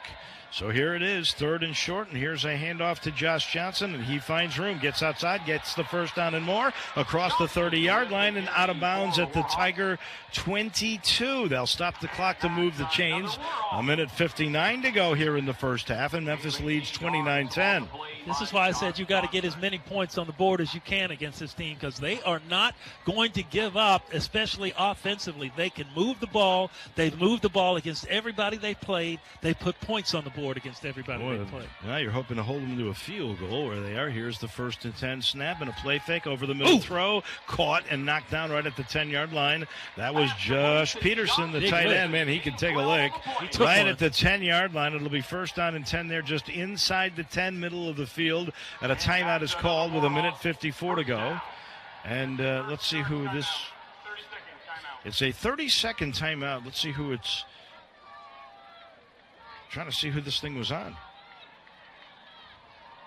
And I think Memphis called this timeout. Yeah, it's good. A, to regroup a little bit, and B, if whatever happens at the end of this drive, you want to have a little bit of time on the clock for yourself to come back and maybe have a chance to drive it down. Old Dominic's a proud hometown partner of the Tigers. Visit olddominic.com to learn more about the state-of-the-art distillery located in the heart of downtown Memphis. Old Dominic encourages all football fans to share a sip responsibly. So a couple of things we've seen already from this game about ULM, especially that number 8, Josh Johnson, is as good as advertised. Wouldn't you say, Dave? He gets outside, his feet are quick, he gets extra effort yards, and he knows how to get upfield with the football. And B, their quarterback is a stud. He's really, really good both running and throwing, just as advertised. Josh Johnson, we're looking to see what he has done in this game so far on the ground. And we'll try to get you that number. I know he's got one catch for 6 yards. And we're set to go. And here is the quarterback in trouble. He's looking. He's going to try to run it himself, and he'll get to the 6-yard line. He snapped it with 1:45 to go. The clock gets stopped this time. Let's see who calls this timeout. And it's Memphis. Down to one timeout. ULM's not used a timeout yet with 1:45 to go. Tigers want the ball back. That's why they're calling these timeouts. Memphis had the quarterback walled off. He was trying to do that keeper and sneak outside. They had him walled off, but he was still strong enough to spin back toward the middle and fall forward for a couple of yards. So Johnson's got 77 yards on the ground, 10 carries. Evans now with 54 yards on the ground with 10 carries, and he's got 10 of 17 through the air and 132 yards. So his total yardage is 184 yards in the first half. And they've got a 2nd down and goal at the 6. This ULM unit, they're used to putting the ball in the end zone. It'd be great if the Tigers can hold them to 3 or maybe even get a turnover here, Dave. What do you think? They got 2 right, and they send a man in motion in right side. Here is a roll right by Evans. He's got a man. It's Peterson, and the tight end will take it into the end zone. He caught it at the 2. 2 strides later, it's 29-16. Yeah, they're not quitting, man. They're going to keep coming at you, so you better keep coming at them. Beautifully designed play. It's a rollout pass. They start out, reverse out, get the linebackers to hesitate, and then they flood the zone, and they got one more out there to receive than you have to defend. That was the tight end. Hit him right in stride, and he cut up into the end zone. His 4th touchdown catch this year. Wonder if he's got an NFL future with a dad who's the head coach of the Eagles. So here's the extra point. Let's see if they just try it the old classical way. Snap down and the legs through. The ball is through. And it's good. 29-17. The Tiger lead is 12 with 1:40 to go.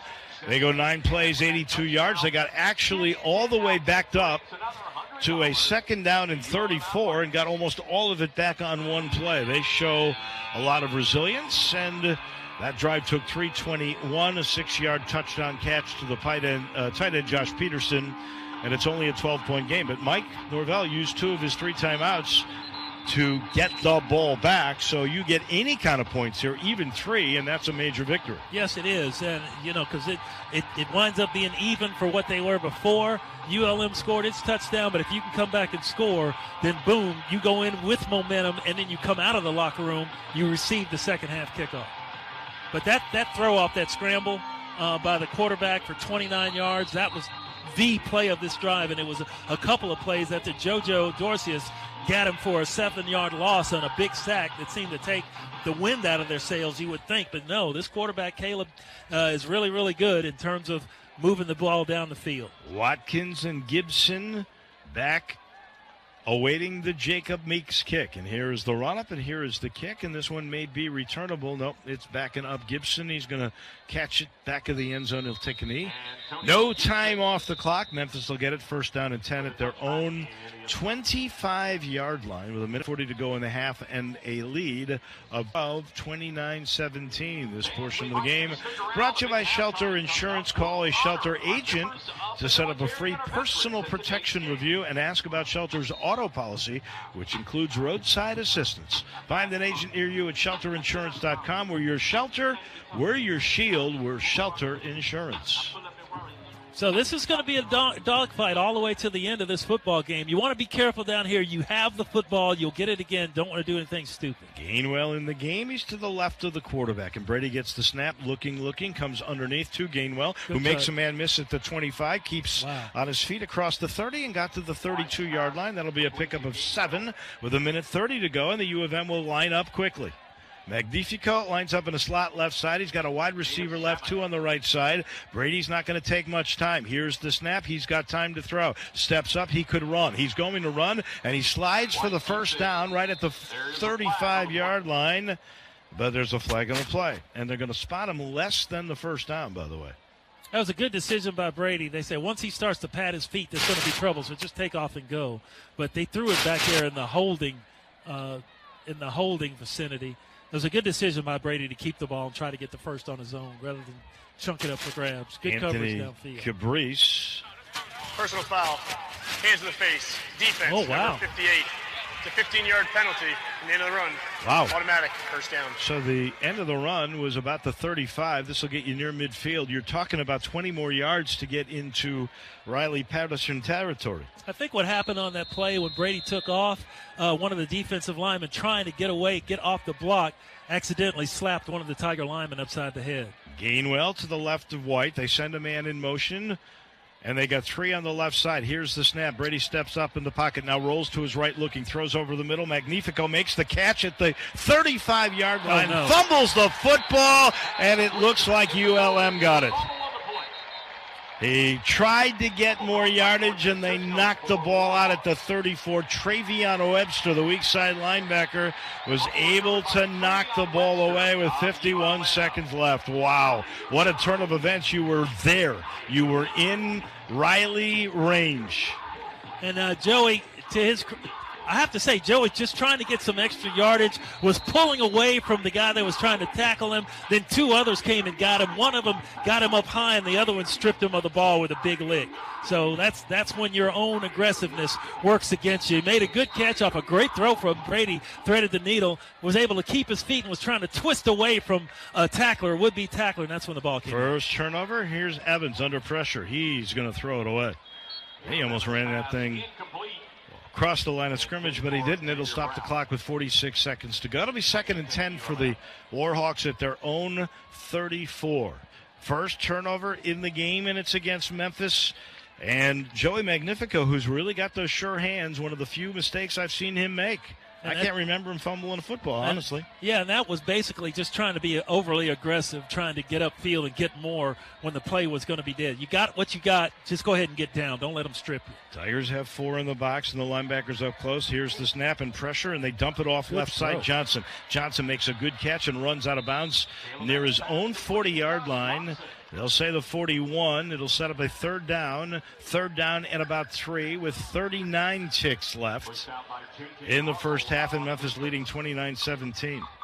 Swing pass to the back. Man, he took a big lick at the quarterback, but that ball was right on the money despite taking a big lick to Josh Johnson, who got what he could get out of it. Tigers have only gotten to him one time on a sack. Here's the snap on 3rd and short, and they throw it over the middle. The ball is caught for a first down at the 46-yard line. They'll move the chains. There's Josh Peterson again, and, man, he's got a bunch of catches in this game. Well, he's maybe he wants to go see his old man up there in the Shield. And get a little bit of playing time. For the first time, ULM will use a timeout. They've got 2 remaining. We're down to 35 seconds left. Josh Peterson, 5 catches, 35 yards, and, of course, the last touchdown to get them back into the game. And I tell you, the Tigers are really hitting. And there's no question that Memphis has become a physical team. Josh Johnson, even when they faked and he didn't have the ball, has been hit. The quarterback, Evans, has been hit. Peterson has been laid out a couple of times, and these guys keep coming back for more. Yeah, they do. They're a tough offensive squad. They come back and they keep playing. They know what they're doing offensively. They understand their scheme. As you said, all their offensive linemen, what are they, redshirt seniors? So they've been out there for a while. Ka'in White in the game for Johnson. 2 right, 2 left. Balls in the middle of the field at the 46-yard line of ULM. Here's the snap. Evans to throw. Comes near sideline. Incomplete. Really good coverage that time by the U of M, and that was Sanchez Blake all over that play. He was on Perry Carter. 31 seconds left. 2nd down and 10 for the Warhawks at their own 46. All right, the clock is the enemy of Louisiana Monroe right now with 31 ticks left in the half. They're at their own 46-yard line. The Tiger defense giving up a little ground, but giving it up grudgingly. Hopefully the clock will run out before they have a chance to reach the red zone. John Tate, Morris Joseph Dorcius. 2 second stringers, 3 second stringers this week are in there at the moment. Here's the snap. Evans to throw. Here's pressure. Lets it go. He's got a man at the Tiger 44-yard line. Again, it's Peterson. And that'll be another first down with 24 seconds to go. And Clark had JoJo Dorcius just breathing down his neck. He was hit right after he threw the football. But that pass is dead on the money against really good coverage down there. He had a tight window to fit it into, and he did to get it to the tight end. And Viator will use his second timeout with 24 ticks left in this first half, which seems to have lasted a long time. Well, yeah, it's gone on pretty good because remember Memphis on that previous ULM drive called several timeouts to try to get the ball back, which they did after the touchdown. This copyrighted broadcast is an exclusive presentation of Learfield IMG College under the broadcast rights granted by the University of Memphis. Reuse of this presentation is prohibited without the express written consent of the ULM and Learfield IMG College. Announcers are provided by Learfield IMG College and approved by the University of Memphis. So coming back on the field is the Tiger defense after this ULM team has been moving the football.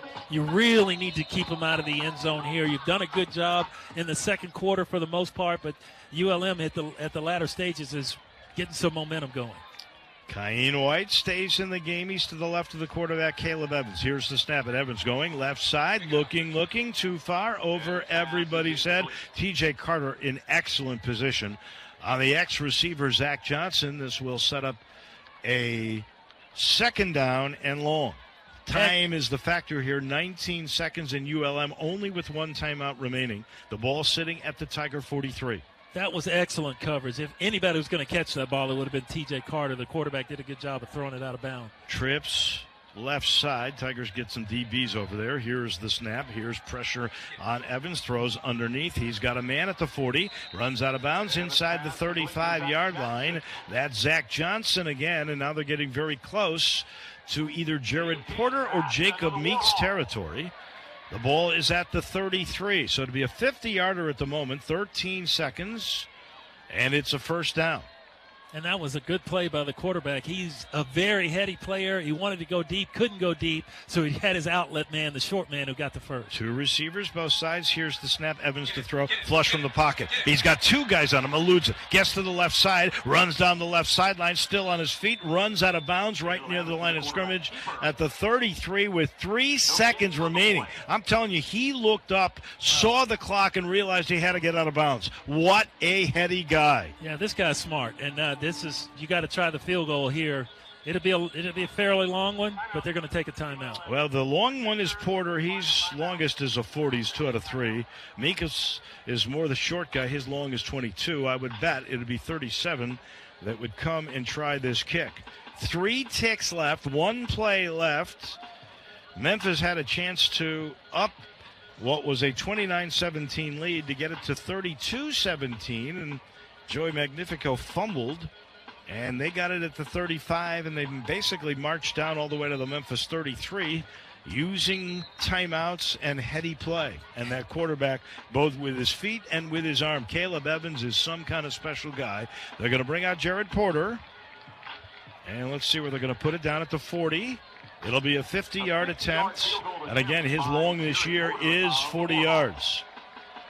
The holder is Craig Walker. Tigers got everybody up. You think they'll try the block? Oh, here's and the last timeout to ice him, and Mike's going to use his final timeout. That's smart. You got it. You can't take it with you, so you may as well use it. What was that, Houston? A couple of years ago, Dave, they called 3 timeouts in a row. Yeah. It worked for them, but they lost the game. That was Jake Elliott who missed it. You got to watch out, and I'm sure Mike is saying this now, watch out for a fake, because I'm not sure this guy's got it in his range. Although he's got a big leg, he's their punter too. Mm-hmm. Yeah, you have to watch for everything. Just like the Tigers on their last touchdown drive did an onside kick after nobody was thinking about it. They thought they'd just kick it away with time running down in the first half. No, they did the onside, executed it perfectly, and ended up getting the score out of it. So we'll see if the ULM will try to fake it here. So here we go. They're going to do it again inside that left hash. Ball sitting at the 40. It'll be the 50-yard attempt. His long again is 40. It's Jared Porter. Snap, down, leg through, ball's got tipped. Tigers blocked it. And the half will come to a close with Memphis up big play. 29-17.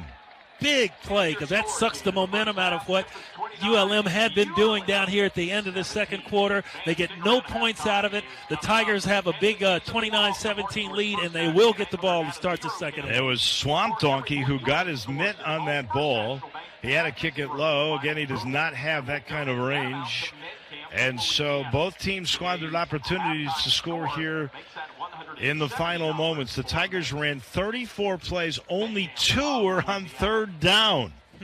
So that shows you they're getting it done early in the hey, eat early if you can, and they've been doing that. They had a 29-10 lead. It's down to 29-17 as we approach the half. We will send this back to Memphis here in just a minute. Jeff and Nat are standing by at Brookhaven.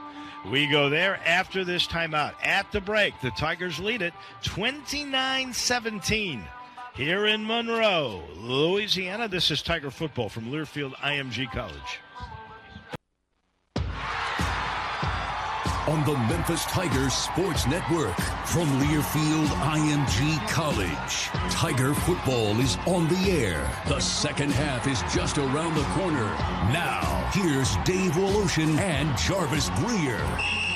Getting ready for the Chick-fil-A kickoff. The Tigers in white will get the ball going right to left on your radio dial. The Warhawks will kick it off. Memphis led 7-0, 7-3, 14-3, 14-10, 21-10, 29-10, 29-17. Only one miscue of the game, a Joey Magnifico fumble that would have probably meant more points. Then they missed a field goal at the end that was blocked. Here is the kick to start the second half. Line drive taken by Antonio Gibson deep in the end zone. He'll take a knee. Memphis will take over first down and 10. Brady White over 1,000 yards again.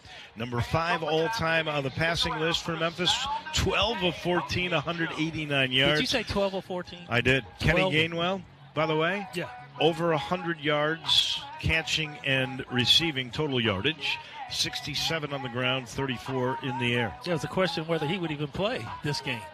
I guess he's playing pretty good, wouldn't you say? I would say he's been outstanding for sure. He actually had one touchdown call back when he stepped out of bounds.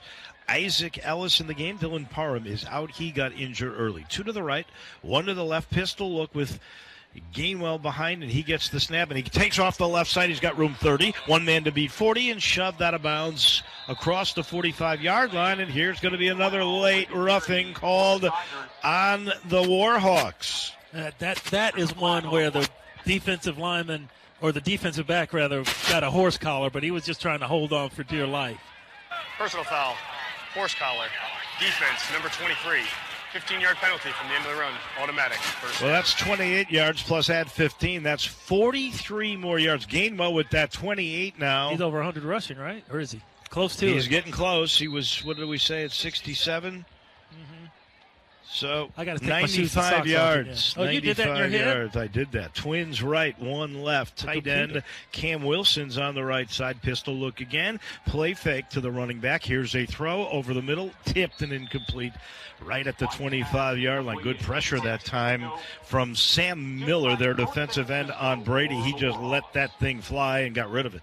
Yeah, he did, and it was excellent pressure. The defensive end wasted no time going after Brady on a naked bootleg. He had Joey up the field open, but the pass was tipped because the defensive end charged so hard he couldn't get it off over his hand. 2 to the right, 1 to the left. 2nd down and 10 at the 33-yard line. Jones goes in motion, and they give the ball right to Gainwell. He'll get across the 30 to the 29-yard line. He'll get 3 on that. It'll be 3rd down and 7 coming, and referees have to come in, and a lot of jawing going on. Roy Williams, the corner, who's a 5th-year senior, in the game now for Josh Newton, who the Tigers were punishing in the first half.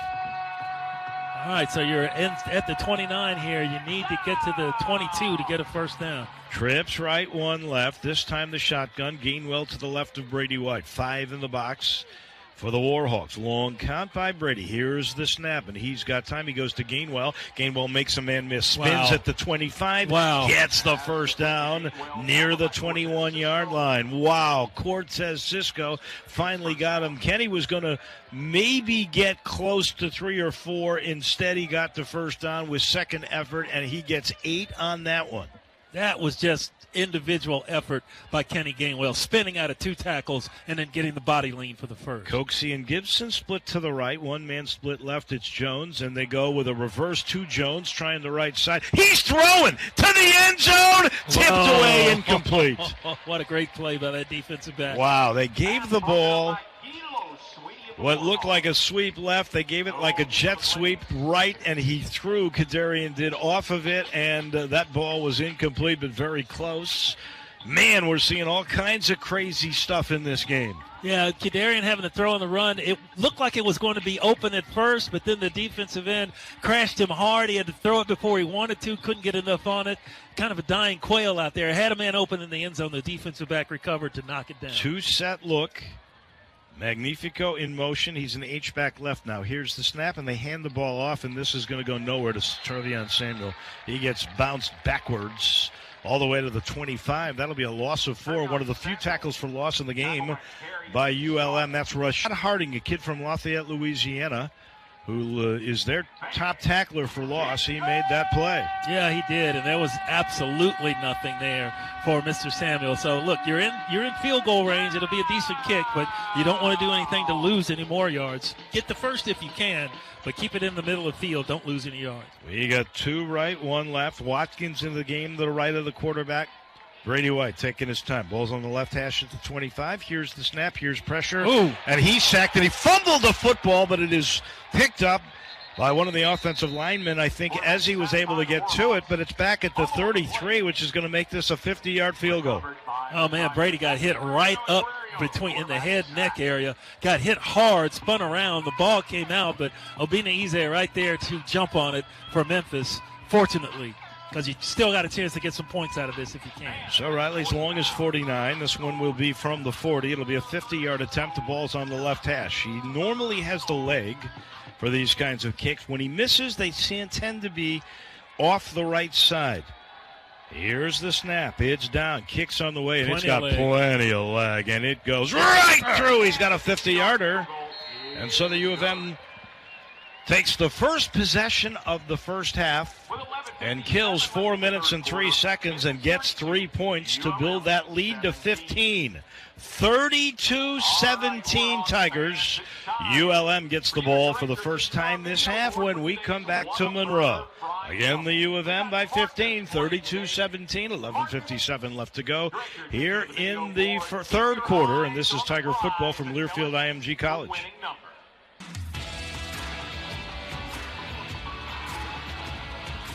And welcome back here in Monroe, Louisiana. Dave Woloshin, Jarvis Greer, also our producer, our engineer, our spotter. That would be the one and only Danny O'Brien. On the numbers, Scott Foreman. The U of M goes 8 plays, 43 yards, 3:03 off the clock to start this second half. A 50-yard field goal out of Riley Patterson, who's done a pretty good job today. He hasn't missed a kick, and he got an onside kick in the first half, so things are going well. Memphis' biggest lead, 19. It's 15 at the moment, and Warhawks will get the ball here in a second for their first chance in the third quarter. Are rising fuel prices for your truck or your van affecting your business's bottom line? If you want to make a commercial truck or van that will get you money instead of costing you money, you got to visit our proud partners at Tag Truck Center. They are the best asset to your business bottom line. They are Tag Truck Center. The biggest play of that drive that kept Memphis out of the end zone was the reverse pass tried by Kadarian Jones, and he got rushed really hard by the defensive end, caused him to throw it short because he had a man open in the end zone. But you got the 50-yarder, the 50-yard kick from Riley Patterson. You do score on your first possession of the second half. And it'll be Riley with the run-up, and here's the kick, and this one's end over end, and this one is over. That's over the W. Perry's head in the end zone, over the W, and out of the end zone it'll go. Another touchback for Riley Patterson, and we'll see what Caleb Evans, who was pretty darn good in the first half himself. The numbers on Caleb, 15 of 25, 171 yards and a touchdown. He also ran for 54 yards and a touchdown. Josh Johnson, 77 yards on 10 carries, right about what his average normally is. He's doing what he's been advertised to do, and so is the quarterback, Caleb. And this QB, he's a tough dude. He's really, really, really good quarterback. One of the best we've seen, I think, wouldn't you say? He is, as far as balance goes, he's terrific. Here is Marquise in motion, and they're going to throw underneath to the tight end again, Josh Peterson, and he is knocked out of bounds. Actually, it was Tyler Lamb, the backup tight end. He got across the 35-yard line, got the first down, and they're going to say 38-yard line is where he stepped out. That was almost a late hit by the U of M. Well, that Sanchez Blake over there just grabbed hold of him, and was basically momentum carried him out. You either throw him down or you just fall down. He basically just let him go going out of bounds. That was good for 13. They've got it at their own 38-yard line. Here's a give, Josh Johnson, and he's going to carry two Tigers across the 40 to the 41-yard line. He got O'Brien. Goodson finally got him, but it was 2 or 3 biggies on him. Yes, it was. And he still got 3 out of it. It's hard to get him for negative yardage. He's very, very strong. You can tell by his lower body. His legs are very pump-like, and he's not that tall at just 5'9", but he's a solid 212 pounds. He can carry the load for the Warhawks. Jonathan Hodo in the game, splits left side. They got 3 over there, and Evans has an H-back on the left side. It's Peterson. Here's the snap. And again, it's a give to Johnson. Makes 2 men miss. Gets to the 45. Wow. Breaks away 50 and steps out of bounds at the U of M 46-yard line. And that one almost went the distance. Tigers are just absolutely diving at his ankles, trying to figure out a way to bring him down. Well, even Austin Hall had him by his waist and couldn't pull him down. Sanchez Blake, who we know is a good tackler, had him. So did Austin Hall, and he pulled out of both of them before he was forced out of bounds. That's a good running back. Twins left, 1 right, H-back right. Here's the snap, play fake by Evans. Wants to throw, does. Oh, he's hit going hard. Deep down the left side, incomplete at the 10-yard line. Swamp. And he got absolutely racked up by Jonathan Wilson. Swamp came straight up the middle on him, and you give that quarterback credit. He stood in there, knew he was going to take a lick. He took one. He still got the ball out there, but he couldn't get enough touch on it because Swamp Donkey had him dead to right. Isaiah Phillips comes in the game for Josh Johnson. Evans stays in. He's okay. 1 receiver right, 2 to the left, 4 in the box for the U of M. The ball sitting at the 46-yard line of Memphis on the right hash. That's the near side. Evans with a quick count gives the ball, and he keeps, Wow. and he will try the left side and gets to the 41-yard line. So he's going to get about 5. He got hit by Thomas Pickens, and again, he makes reads, and you're not sure who's really got the ball, and he turns the corner. And fortunately, Pickens wasn't fooled. Here comes a big third down, and 5 at the 41. 10 minutes to go, third quarter. Memphis leads 32-17. That's JoJo Dorsey absolutely blew up the running back, but the running back didn't have the ball. Josh Johnson, he just got totally waylaid, but the magician-like quarterback kept it and got 5 yards. Phillips stays in. They're 3 of 7 on third down conversions. Here's the snap, and here's the throw underneath, and it is caught. And it is caught by Phillips, who goes down the right side, and he's finally knocked out of bounds inside the Tiger 20-yard line. Man, he was tiptoeing down that right side. I thought he stepped out of bounds earlier. They're going to say he got to the U of M 16 inside the AutoZone red zone. They do not give up. They will keep fighting all the way. This one is going to go all the way down to the end. That's why the Tigers have to score every possession they can, because this ULM offense is very capable of putting a lot of points on the board. Yeah, it went 24 yards, and he went an extra 4 or 5 yards after he got shoved out of bounds, keeping his balance somehow. Here's the snap, and Evans looks left, throws right, and it's tipped in the air and incomplete near the 10-yard line. That was for a second. A shot for T.J. Carter. I thought he might get a hold of that ball. They have not turned it over yet. They were fortunate that time. It'll be second down and 10 at the 16. Yeah, they hit off the back of one of the ULM Warhawks' helmet because the quarterback was under such pressure he had to get rid of it quickly, and almost a big break for the Tigers. 2 left and 1 right, and an H-back on the right side. Phillips remains the running back. Tigers look like they're bringing pressure, and they hand it off to Phillips. He's got a hole up the middle, and he's brought down near the 10-yard line. It will again set up a third down. 9 minutes to go. Third quarter, 32-17 U of M. That was Jaleel Clemens who finally shut down Isaiah Phillips. Isaiah Phillips, it looked like he had a big hole to run through, but it closed up quickly as Clemens came in there and got him. It looked like he had a clear path to the end zone from up here, but credit Clemens for getting over there quickly to get him on the ground. Josh Johnson back in the game. He's got fresh legs again after sitting out for a bit here. Phillips takes the seat. Johnson to the right of the quarterback. Evans 2 to the right side. H-back on the right side. Here's the snap, and they roll right. They fake the jet sweep. The quarterback keeps nowhere to go. He's going to lose yardage back near the 13.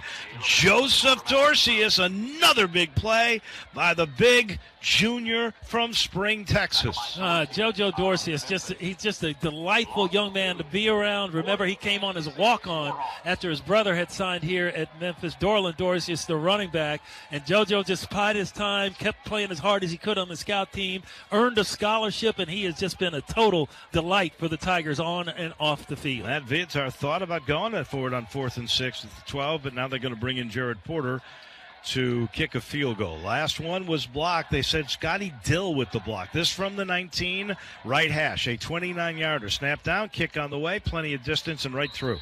7:41 to go. Both teams start this third quarter with field goals, and it's 32-20. We'll take a break. Plenty of time left in this game here in Monroe, Louisiana. This is Tiger football from Learfield IMG College.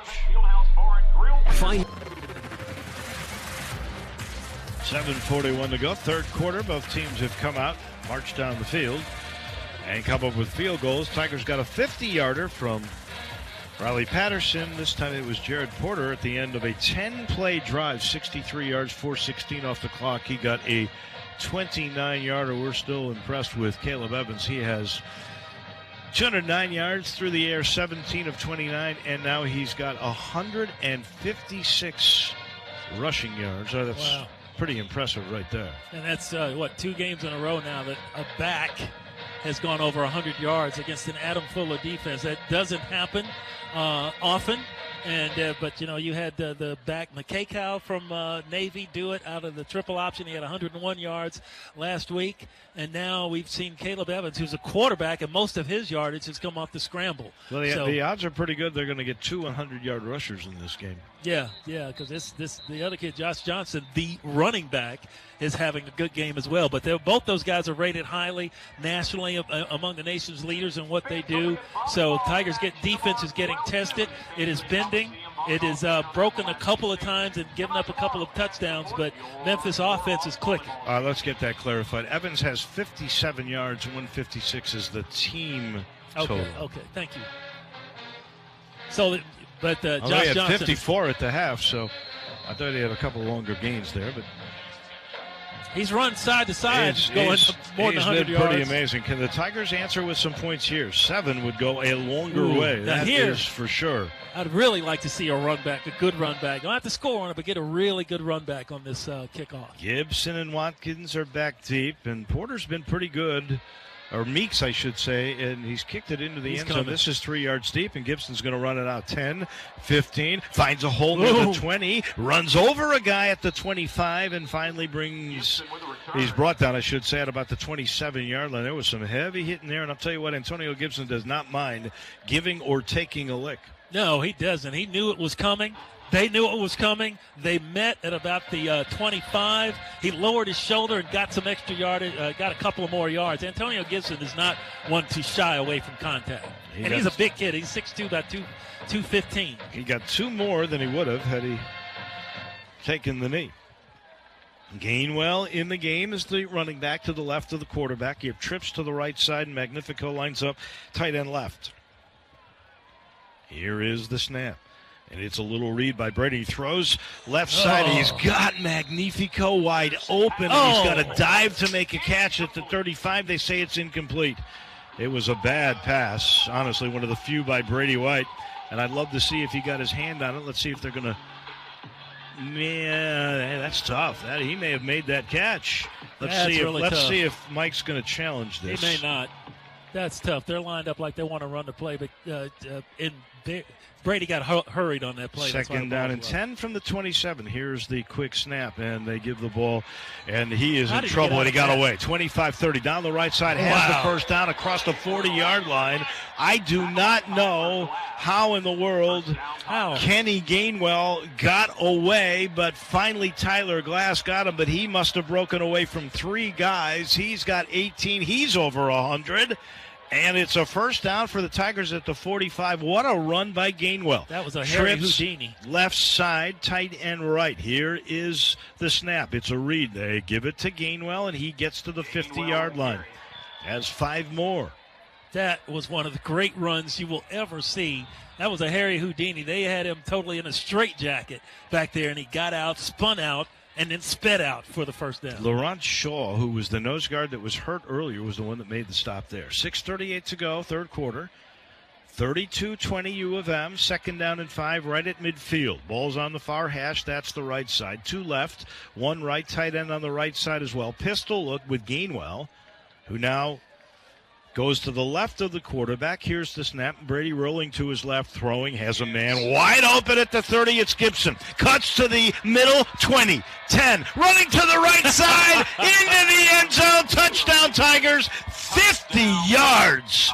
That's Kenny Gainwell, and it's 38-20, and there's another Wolf Chase Toyota Tiger touchdown. Well, that was really well-designed play because they called a rollout to make sure that Brady White was out of trouble. It was kind of a run-pass option. You look over there, he's got Gainwell short, but Antonio Gibson running up the seam, wide open, hit him right in stride. He made a cutback move and basically strolled into the end zone, put his finger up, saying, hush, crowd, hush. Here's the snap for the extra point. Down, leg through, right down the middle. 4 plays, 73 yards, a minute 30.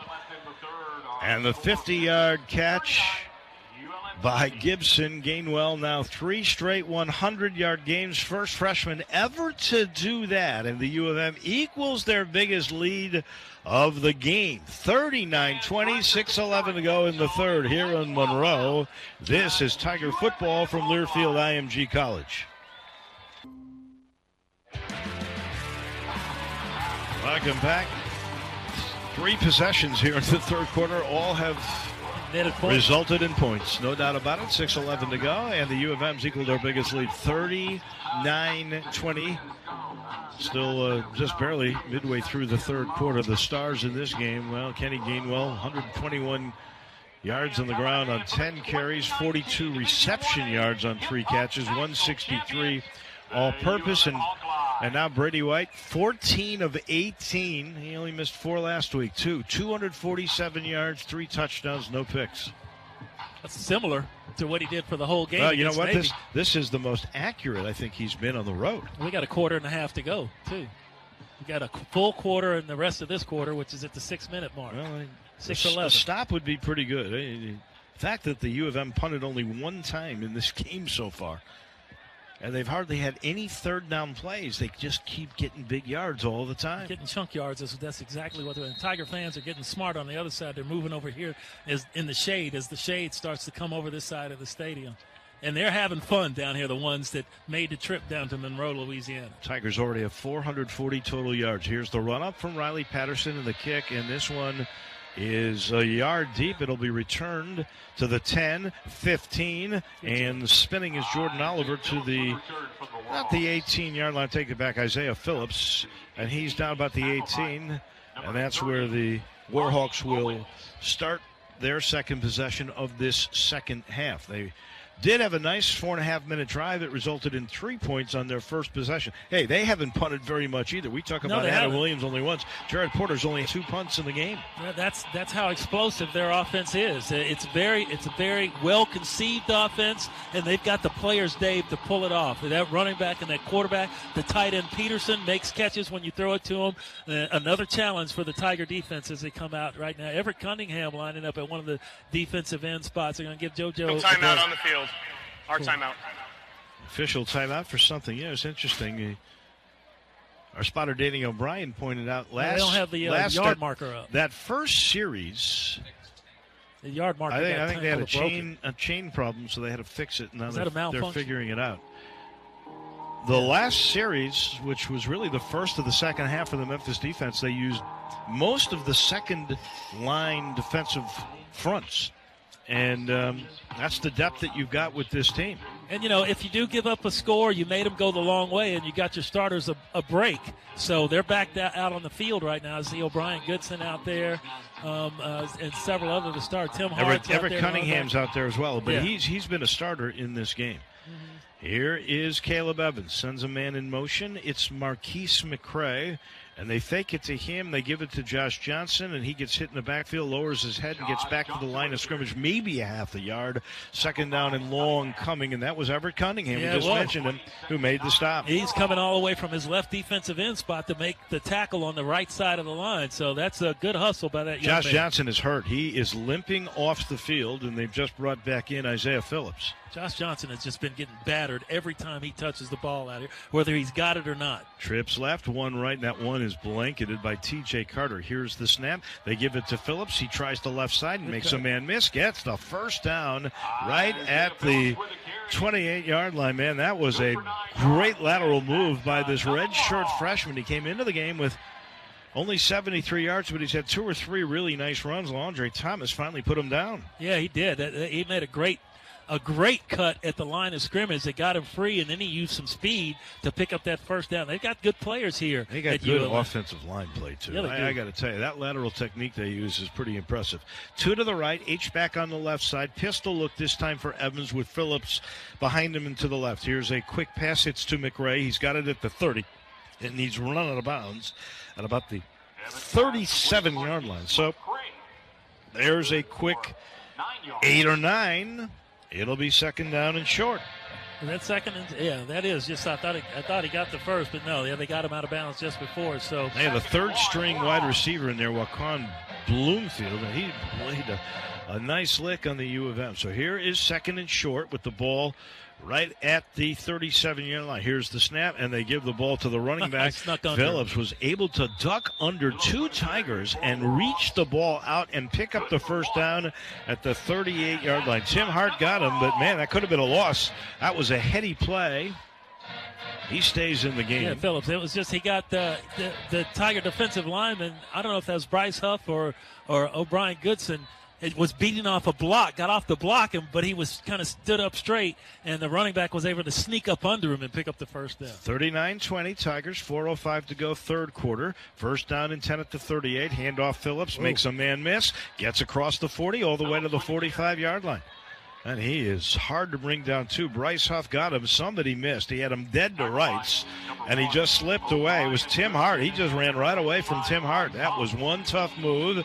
That's a pickup of 6, 2nd down and 4 at the 45. And now they'll bring in Kayeen White, their third running back. We'll try to put the glasses at some point to see Josh Johnson. I see him now. He seems to be okay standing at the 35. Trips to the right, one to the left. Here's the snap. Evans to throw. Looks downfield. Throws right at the 40-yard line. And the ball is dropped by the man we just talked about, Jaquan Bloomfield. And from way behind, we've got a defensive hold call against Memphis coming. And I don't think that was in the direction of the play. Defense, number 40. The 10-yard penalty, automatic, first down. That's the second hold on Thomas Pickens in the game. And that was away from the football, too. I don't know why they would throw that far away from the football. The wide receiver made a good cut to the inside and was wide open, but took his eyes off the ball right when it got there. He was ready to run before he got it. That is the 8th penalty in the game on the U of M. Monroe's actually got more. ULM's got they 9 have more than penalties in the game. Yeah. That's something. That's not Memphis-like. Got to work on that, boys. Yeah, they came into the year with 34, so they are a penalized team. Trips right, one left. Here's the snap. And they give it to Johnson, and he breaks 3 tackles, 40, 30. They're not going to catch him. 20, 10, into the end zone. There was one diving attempt, I think, by Londre Thomas to get him, but he was strong enough to get in. And that will be a 45-yard scamper for Josh Johnson. That'll get him over 100. And just like that, it's close again, 39-26 with 3:11 left here in the third.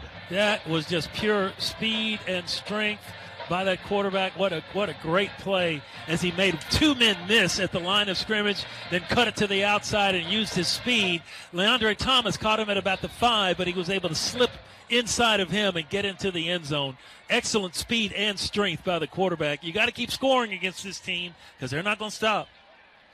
Great run by Caleb Johnson. Impressive, man. The total yardage in this game is just going to be outstanding. Memphis had 440. Now the ULM Warhawks have 437. Wow. And that's just speed and power by the quarterback to do that. You got a guy like that can do everything. And they're going for 2, and here's Evans Forget it. giving the ball, and he's not going to get close. He gave it to the running back. He got to about the 5-yard line. That's it. Thomas Pickens made sure of that, so the U of M leads 13 with 3:11 left here in the third, 39-26. We take a break back here in Monroe, Louisiana in a minute. This one is a race to the finish, I'm afraid. The Tigers lead it at the moment, 39-26. They get the ball back in just a second as you listen to Tiger football from Learfield IMG College. State Farm agents Sylvia Walker, Tim Gromersh, Tyler Little, Warren Hodges, William Ashworth, and Zach Jaworski are on the sidelines this Tiger football season looking out for you and your family and are proud to support your hometown Memphis Tigers. State Farm agents Sylvia Walker, Tim Gromersh, Tyler Little, Warren Hodges, William Ashworth, and Zach Jaworski on the sidelines here in Memphis to support your Memphis Tigers. State Farm, there for you when things go wrong, but also here to help life go right. Talk to an agent today at 800-STATE-FARM.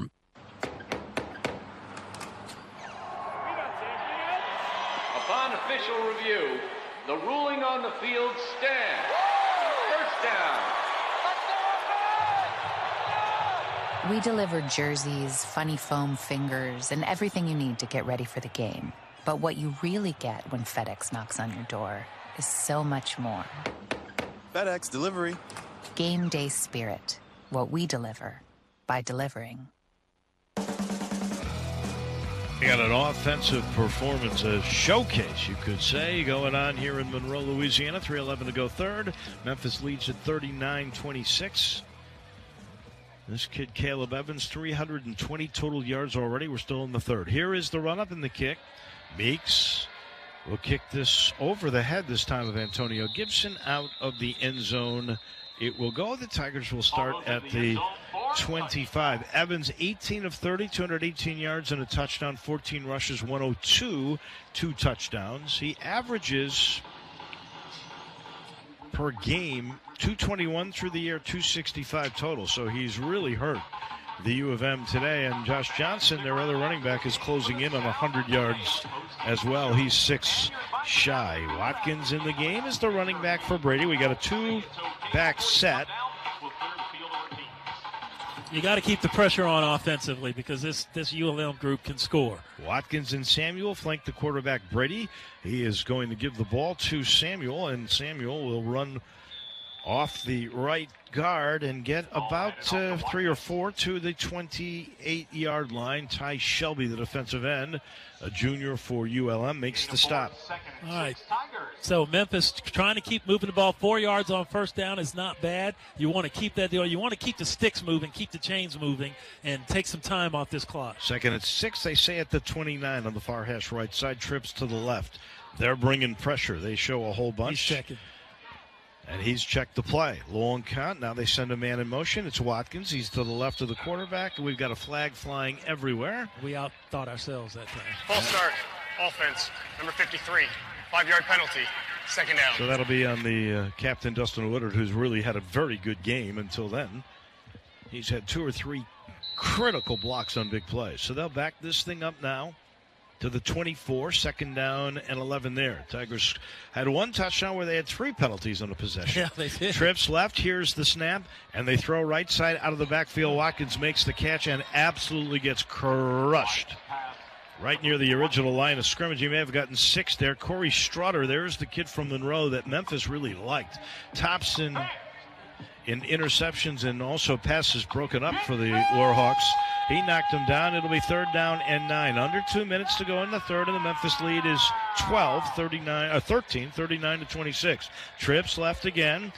Tight end is lined up on the left side. It's overloaded left side. Here's White, long count with Watkins to his left, trying to get him to jump. Long count. Finally the snap. Pressure, steps up, waits, going to get sacked.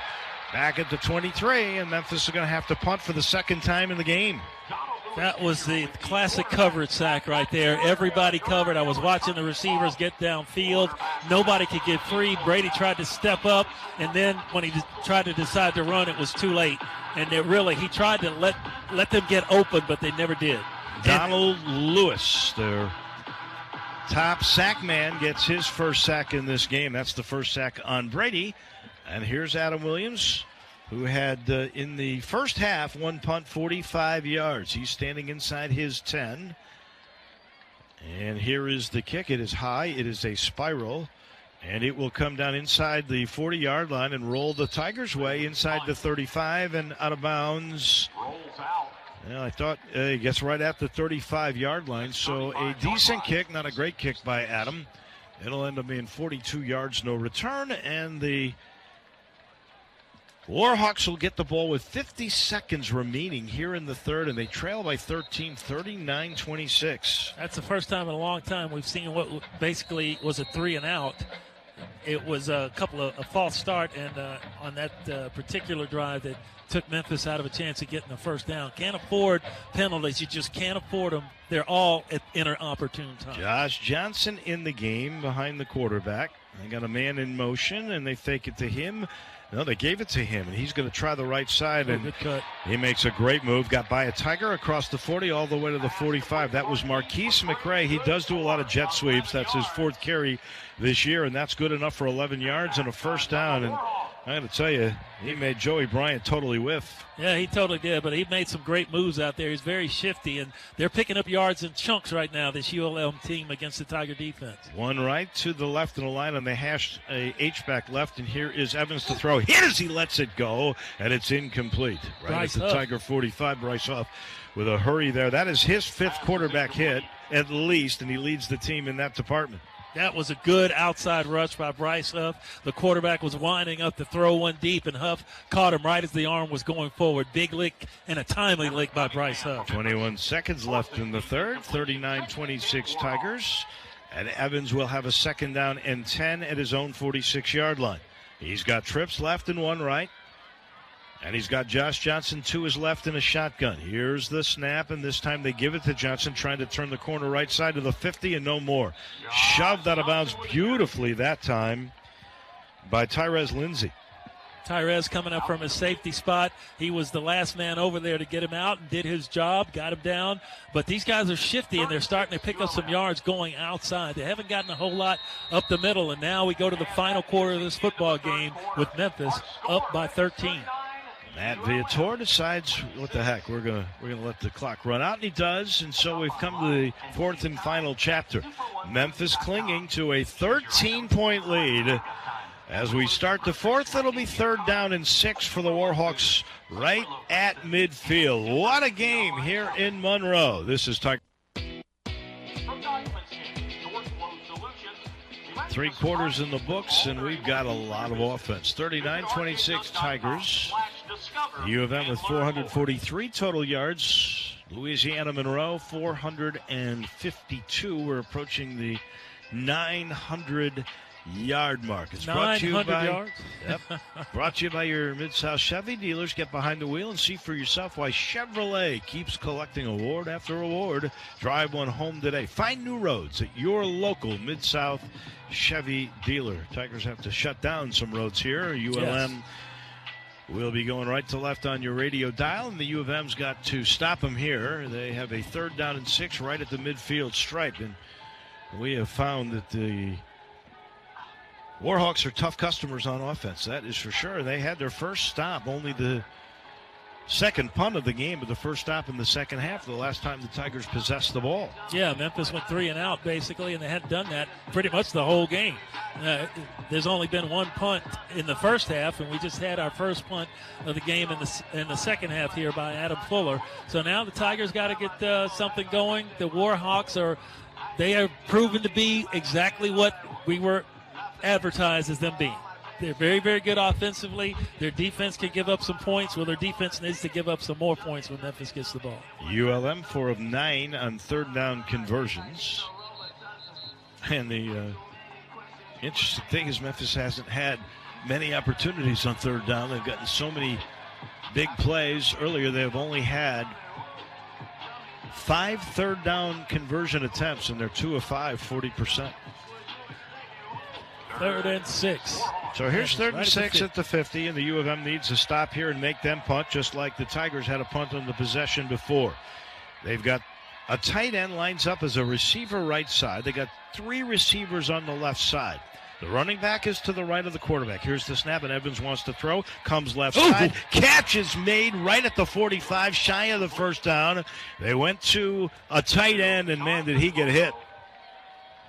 Was that J.J. Who was that? Actually, it was Jonathan Hodo, who's a slot receiver, but a big guy, and Laundre Thomas laid him out. So here is a 4th down and 1, and they're going to go for it at the 45.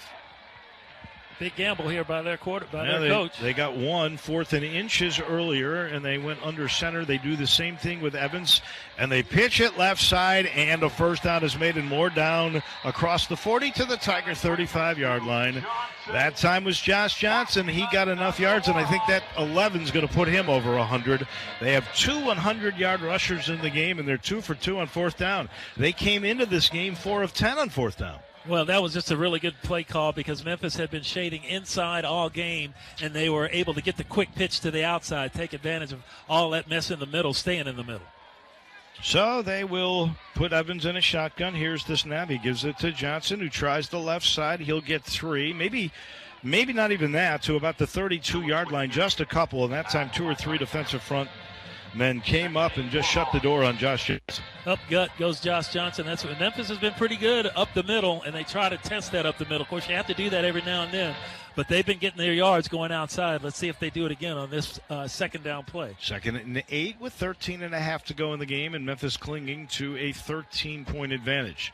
They've got it at the Tiger 33, 2nd down and 8. Here's the snap. Phillips in the game, and back goes Evans to throw. He's got trouble. He's going to try to run out. Lets it go late. Tipped in the air and incomplete. Almost intercepted that time. There is no doubt it should have been Sanchez Blake's ball. He just couldn't hold on. It came to fall about the 20-yard line, but Sanchez, he had it in his mitts.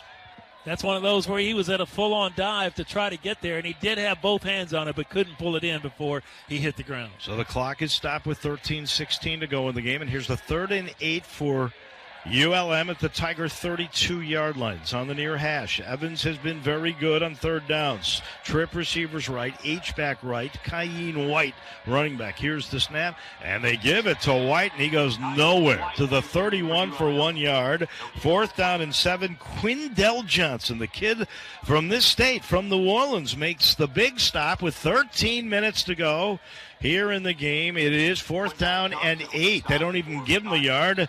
And what are they going to do here? It looks like they're going for it. They got their offense out there on the field, but great play by Quindell Johnson. They went with a crossbuck trying to give the Tigers some misdirection, but the only misdirection was the running back getting turned backwards. So they're going to go for it on 4th down again. They're 2 of 2, but those were short. This is 4th and 8. Evans in a shotgun. He's got a running back to his left. Here is the snap, and they're going right, looking for the end zone. It's incomplete. Great play. The ball tipped in the air at the last second in the end zone. Great defense, Joey Bryant, and Memphis will get the ball back. A critical stop by the Tigers on a big 4th down. Joey Bryant, the transfer, comes at that senior transfer from Arizona State University. He comes to Memphis. He had known Norvell when he was out there at Arizona State, and he comes to Memphis to get a chance to play again after an injury. Kept him off the field with the Sun Devils. Good thing he's in Memphis. Great defensive play. We're going to keep it here for the moment. They take a timeout. Tiger fans, you don't have to be in the game to be an MVP at Sports Clips Haircuts. Score a great haircut without missing a minute of the game. Over 15 Memphis area locations now to serve you. Stop by today. Hey, ask for the MVP, and you can avoid the lines and check in online at sportsclips.com/check-in. Johnson with 109 yards on the ground. Evans with 102. So after going, 16 or 17 straight games, and the Adam Fuller defense didn't give him a 100-yard rusher. They gave up 1 last week and 2 this week, and yet the Tigers still lead by 13. And they've got the ball in decent field position at their own 32. We look at the Memphis numbers. I think you'll like what you hear there, because the Tigers, Brady White is 15 of 19, 249 yards and 3 touchdowns. And when you look at Kenny Gainwell, he's just been nothing short of fantastic. Yes. He's got a whole bunch of yardage on the ground, over 100 yards, 121 on the ground. He's also got 3 catches for 42 yards. So he's at 163 yards total. DeMonte Coxey with 3 catches, and one of those a touchdown. You had the first touchdown catch of his career with Cameron Wilson, the big 6'7" tight end who's filling in because Sean Dykes is out. Guys have stepped up, and Brady's accuracy on the road has been terrific. Normally, he's great with accuracy at home, not so good on the road. This time tonight, well, you can't do much better than 15 of 19. And a couple of them have been throwaways. Yeah, like he hasn't really had a bad ball. Why did he throw that? Or more, Memphis got a break. They didn't pick the no. All of his throws they've been purpose to him. They've been right to the spot, or he made the right decision and throw it away to live to play another day. Right now, he's back on the field, and he's got Kenny Gainwell back there with him. Gainwell, an excellent game today. Antonio Gibson, also another good game, and Kadarian Jones. Look for Antonio Gibson, Dave. I think they may try to do something with him on this play. Well, a 5 or 6 minute drive and a touchdown to go up 20 would go a long, long way. Yes, 12:27 to go in the game, left to right on your radio dial. In the middle of the field, 32, here's Brady. Gainwell to his right. He sends Magnifico in motion to the right side. 3 receivers there. They fake a screen that side. They go left side incomplete. And they had Kenny Gainwell, but there was one linebacker. It was Richard Harding. Smelled that out, and really pretty much Brady White had to throw that away. Yeah, he did. Gainwell was covered, and they set up everything right with the one guy on the left for space, and Harding smelled it out. If he had thrown that on target, that would have been a pick 6. And then there was nothing on the other side. If the defensive back that pass and Gainwell catches it, he's in the end zone. Trips left, tight end Magnifico right, handoff Gainwell, hit as soon as he touches the ball right at the 33-yard line by Sam Miller. He's a 5th-year senior end, and man, he knew that play was coming. Here's a big 3rd down. So the Tigers last possession had a punt, And they're looking at 3rd down and 9 here at the 33. 12 minutes to go in the game. They lead at 39-26. Don't want to be in a hurry here. Let the clock tick. You don't want to put the defense right back on the field after they made a really good stand. Try to give them a chance to rest. Be great to pick up a first down. Play clock at 15. White has 2 left and 1 right. Long count. Looking at only a 3-man rush. Here's the snap. Brady steps up in the pocket, buys himself time, throws down the middle, intercepted at the 45. To the 35, to the 30, down the right side, 20, and out of bounds inside the 15-yard line. That was Austin Hawley, the backup safety, and he read the quarterback's eyes. A 30-yard return, and Monroe with 11:32 to go and down 13 is in striking distance. Yeah, Brady had the tight end, Joey Magnifico, open over the middle after the scramble. He stepped up well in the pocket, and he saw the tight end open, but it was just for a second. The free safety was reading his eyes all the time. The pass was on target, but he stepped in front of Magnifico to make the interception and got a really nice return out of it to put ULM in business at the 15. Second turnover in the game by the Tigers. They had a fumble by Magnifico close to field goal range, and now that one's a big one. Here is Caleb Evans. He's got Josh Johnson in the game, and he hands it off to him, and he's hit as soon as he touches the ball. It'll get 2 yards to the 13. This time Sanchez Blake wrapped him up beautifully. They got him square. He still tried to get away, but he couldn't get the 2. Good play, good coverage. They try that misdirection play, trying to take advantage of the Tigers being over-aggressive, but Memphis stays at home and makes the tackle. Clock is down to 11 minutes and 7 seconds left to go, and Monroe not in any hurry. ULM's got trips left, H-back left, and Josh Johnson to the left of the quarterback. Straight handoff. Johnson again gets across the 10-yard line, keeps his feet moving, finally pushed back at the 8. J.J. Russell makes that stop. 5 yards there. 3rd down and 3 coming. All right, this is a really, really big down here for Memphis, and the down is huge because this quarterback, his faking has been so good. Josh Johnson's a good runner. You have to respect him, but the quarterback can fake it in there and pull it out and get around in or scramble up the middle and make something happen. This time they'll send 3 to the left side, and they got an H-back on the left side, too. Here's the snap, and it's a give, and he's not going to get there. He got back to the line of scrimmage. Josh Johnson tripped up beautifully. No gain, 4th and 8. Joseph Dorcius, the man on the stop. JoJo just doing a great job as always. He's all over the field. That time he comes from his defensive end spot down the line into the middle of all that scrimmage in there and makes the tackle on a really good running back. 10 minutes to go. They're not going to make this a 10-point game. They're going to go for it again on 4th down. 4th down and 3 from the 8. They send a man. It's Hodo in motion right side. Here's the snap. Evans to throw, and flags fly everywhere. I believe it's procedure. Yes, it is. That's a preliminary call right now. That's going to back him up. Prior to the snap, false start, offense. Not all 11 players set. 5-yard penalty, 4th down. Defense stepping up big time to try to make plays, and they're confusing them a little bit on offense right here. And now that backs them up. Are they going to try to do this again on 4th down? I think so. I think they're going to go 4th and 8. That's what they tried to do the last time. Josh Johnson in the game. And they're going again. Trips left, 1 right. I would take it. If it were me, I would have tried to get the points. You know, you got a decent field goal right here, but they're going for it. That's what they're up to. Evans in a shotgun. Johnson to his right. Tigers load the box. Here's the snap. Pressure. He's hit as he lets it go. Incomplete. The U of M again has put a stop. They were looking for Marquise McRae, and Evans never had a chance. He got hit as he let it go by guess who? Bryce Huff. Between Huff and Dorcius, that's bookends, baby. Bryce Huff, he wears a 5'5", 55 on his jersey. Just totally blew that play up. Tigers will get the ball back at their own 13 with 9:24 to go and a 13-point lead here in Monroe. We take the timeout. This is Tiger football from Learfield IMG College. And welcome back here in Monroe, Louisiana. The U of M with 9:24 to go in the game has the football deep in their own territory at the Scott Foreman. 921 total yards in this game, but in the last 2 series, ULM, which had been 3 of 3 on fourth down conversions, have gone on 4th and 8. They could have taken field goals. Yeah, really. Had they taken those 6 points, it would be a one-score game. They tested Memphis's D, and Adam Fuller's side of the ball has come up huge. And the Tigers have the ball. They've got the lead, but they are deep in their own territory at the 13. Here is where you would like Kenny Gainwell or somebody to go crazy. Oh, you need one of those Cincinnati drives, one of those Ole Miss kind of drives where you just eat time off the clock. First down, first down, first down. Don't worry about the big bopper. Don't worry about the big bomb. Get the yards that you can get on the ground, and keep this clock moving. Dylan Parham has been injured since midway through the first half, and we have seen a lot of Isaac Ellis in the game today.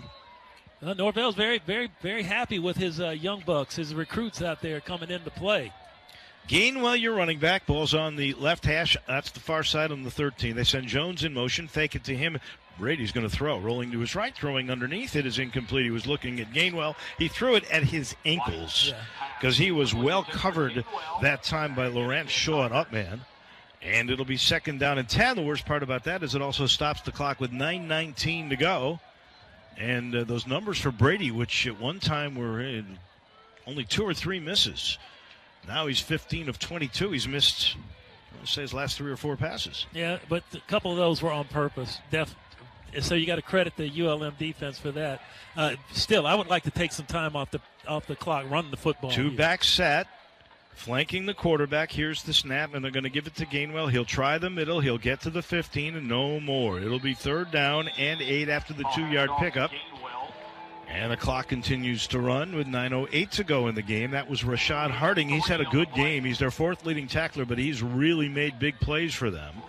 And we've got an injured Warhawk down in the field right now. That again is Laurent Shaw, the 2nd time he's been injured in the game. It stops the clock with 8:58 remaining. The play clock stays at 40, and you can bet your bottom dollar Brady's going to start counting that thing down. Yeah, definitely. And, here we are. We're in October, Dave, and finally the shadows are about to cover the whole field, and it's something. It was like really, really hot out there to begin the game. It's 91 still out here right now. It is sunny. There's not really just a few wispy clouds around, but there's a connection. They were the Indians for a while. And they do get the big man off the field. He has walked off. He's walking on his own steam, though. He's going to be okay. And they should start that play clock in the 40 So at 8:58, you could run this down to about 8:08. I'd run it down. Or 8:18, excuse me. Brady on a 3rd down here and 7 from the 16. 2 to the right, 1 left, and an H-back. It's Magnifico on the left side. Brady will use clock. We're down to 8:45. Here's the snap. He steps up in the pocket. Left side for Coxie. Just a little too high. Went up with one hand to try to get it at the 38-yard line, and it was a smidge too high. And the U of M, with 8:39 to go in the game, is going to have to punt the ball away. Memphis, their last 3 times, have had their chances to try to put this game away, and they just haven't been able to do it. That pass to DeMonte Coxie was it was right there, but he went up with the hand to try to got a hand on it, but couldn't bring it in. Here's the snap, and Williams will rugby, and he nails this one. Inside the 30, rolling inside the 20, inside the 15, inside the 10, and it will be down at the 6-yard line. That is the way to flip a field. You got that right, man. That is just a howitzer off his foot. That is a 77-yard punt. His longest this year had been 61, and that may be his longest in his career. We take the break. The Warhawks get the ball back. 8:27 to go. The lead for the Tigers is 13, 39-26. This is Tiger football from Learfield IMG College.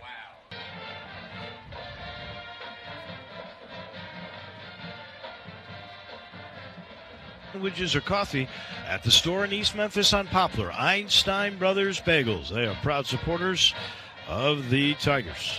We just say flip the field. We did. That's the play of the game. If Memphis goes on to win this game, that could be the play of the game right there, because now you give them a long way to go. Of course, they're going to be trying to look for chunk plays right here, and they've been pretty successful here in the second half. This quarterback has gotten hot. He's found some people open in the Tiger secondary and has gotten some big yardage on several plays. Pistol look, Josh Johnson behind. Josh Johnson gets the handoff, dances behind the line of scrimmage, and gets to the 9-yard line, maybe the 10, and with a little extra effort. Came on and had a big play last week, had a big sack on the quarterback in the game against Navy at the Liberty Bowl that basically shut the door on the midshipman, and now he's out here doing his job against the Warhawks. They will split 2 to the right, 1 to the left, and another pistol look with an H-back. I believe it's Josh Peterson, who lines up on the right side. Here's the snap, and they throw a bubble screen to the tight end, who drops the football. Pick that up because it might have been behind the line of scrimmage. It's picked up and run into the end zone. It was Smart Peterson play. there. His feet kind of went out from under him, and it'll be an incompleted pass. It'll stop the clock with 7:45 to go. 3rd down, 7 from their 10-yard line. Another big play for this defense. The old Collierville Dragon over there, number 25 for Memphis, just totally blew up that screen play, attempted screen. Here's the snap, and a big bunch of pressure on the quarterback, who slips out of the backfield and runs across the 15 and got near the 20 and got the first down. And once again, Caleb Evans with his feet beats the Tigers. Yeah, that's just a great play. It's a heady play. Memphis had a delayed rush. He was able to pick it up at the quick snap, right side, throws double pass. The tight end throwing down the right side. What a it is caught at the 50-yard line. Down he goes on a diving catch. Zach Johnson. What a play by Josh Peterson, and the imagination of that Matt Viator and Matt Kubik, his offensive coordinator. They got it in Tiger territory at the 47. Free play, and here's a quick throw. They got a man on the right side. I believe it was Brown again, who's wrestled out of bounds at the Tiger 37. We'll see what the laundry is all about. That's got to be against Memphis. They jumped right before the ball was snapped.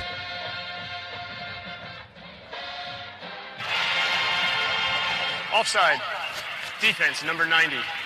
That penalty's declined. It was open to play. First down. Big John Tate fell for the hard count. He had a free play, and that kid, Caleb Evans, knows what he's doing. They got a first down at the Tiger 36. Clocks are running with 6:45 to go.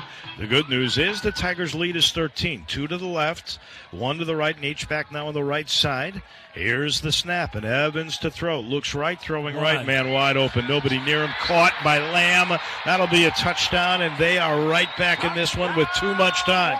6:31 to go. That was actually Josh Peterson. So he throws, he catches his second touchdown catch in this game, his 5th on the year. And just like that, it's 39-32. Well, that's what we say. This team is not going to give up. They're not going to quit. They've got a lot of versatility and imagination on their offense, and we have seen most of it here this afternoon in Monroe, Louisiana. 6 plays, 93 yards, under 2 minutes. They did it quick. Here's the snap on the extra point, right down the middle. It's a 6-point game. Twice the Tigers have had 19-point leads and the ball, and they haven't been able to really squeeze them out. And they're back in it, down 6 with 6.5 to go. Memphis will need some points. We're back in Monroe in just a minute. This is Tiger football from Learfield IMG College. Welcome back here in Monroe, Louisiana. Nail-biter time. 6:31 to go in the game. Memphis has got a couple of 19-point leads, and they haven't been able to put this Warhawks team they've got to a 6-point lead. I would tell you a long drive and even a field goal would go a long way to make it a 2-possession game. ULM's played some pretty to a 6-point lead. I would tell you a long drive and even a field goal would go a long way to make it a 2-possession game. ULM's played some pretty good defense away. Yeah, he got hit pretty hard. He was trying to pull it in and couldn't. You were trying to make this a 14-point game. Now it's a 12-point game. 45-33, 6-6 nailed. And I mean, this one may go out. It did. It landed outside the back of the end zone. It was outside the paint on the back of the end zone. He's getting stronger as the game goes on. He's 52 points on the board down here. And, were you expecting to score? I was thinking we'd have to score. Memphis would have to score a bunch. But I didn't know if they put a 52 spot. Warhawks at their own 37. Scared you the last time, didn't it? But anyway, that was a good pressure and excellent coverage up the sideline by Memphis. He had to throw that one away. I don't think he does. And they're all bunched up here and tight. Brady's going to take a knee and end it. Oh, he's going shotgun. Well, you know what he's going to do? He's going to run around and make sure that thing goes off, because there will be a differential of 2 seconds. Now he goes under center. And he does take the knee, and that'll be it. The Tigers will win this game. Your final will be 52-33. They did it with sportsmanship. They did it with class, and they are 5-0. That's 31 wins in 45 games for Mike Norvell, and the 50th win in the last 5 years. That's just outstanding. That's getting it done, folks. You got a great staff here under Mike Norvell at the University of Memphis. You got to thank all the people that made that possible to bring him here from Arizona State. Of course, Norvell had a chance to wait and see what would be a good job for him when he left the Sun Devils. He said Memphis is it, and Memphis is on the map, folks. Ranked 23 in the nation right now, Dave Woloshin. That number could get lower. Memphis could go higher in the polls. The first thing is get in the AP poll, too. Yes, that would be the best thing to do to start climbing, because you are splitting this ULM that's in team Dallas, away. Right? That's in Dallas. That is in Dallas. I know you like to make sure that the coaches know that, hey, Cotton Bowl, that's where you want to go. That's in Jerry's world. Just so you know. Have you ever been to that stadium? Yeah, you did. You paid for a tour. I paid $30 They'll let you to go in for free this time if we get there. I'm all about that, Dave. I'm all about the free now. We can do that. 52-33. Memphis is a winner, 5-0. The Warhawks lose for the first time here at home in Monroe at Malone Stadium. They are now 2-3 on the year. The Tigers came down here. They were favored. They had a really tough time with this team. They kept scoring early, and then they relied on defense, stopping them on 4th down, getting a pick 6 in the game to put them away.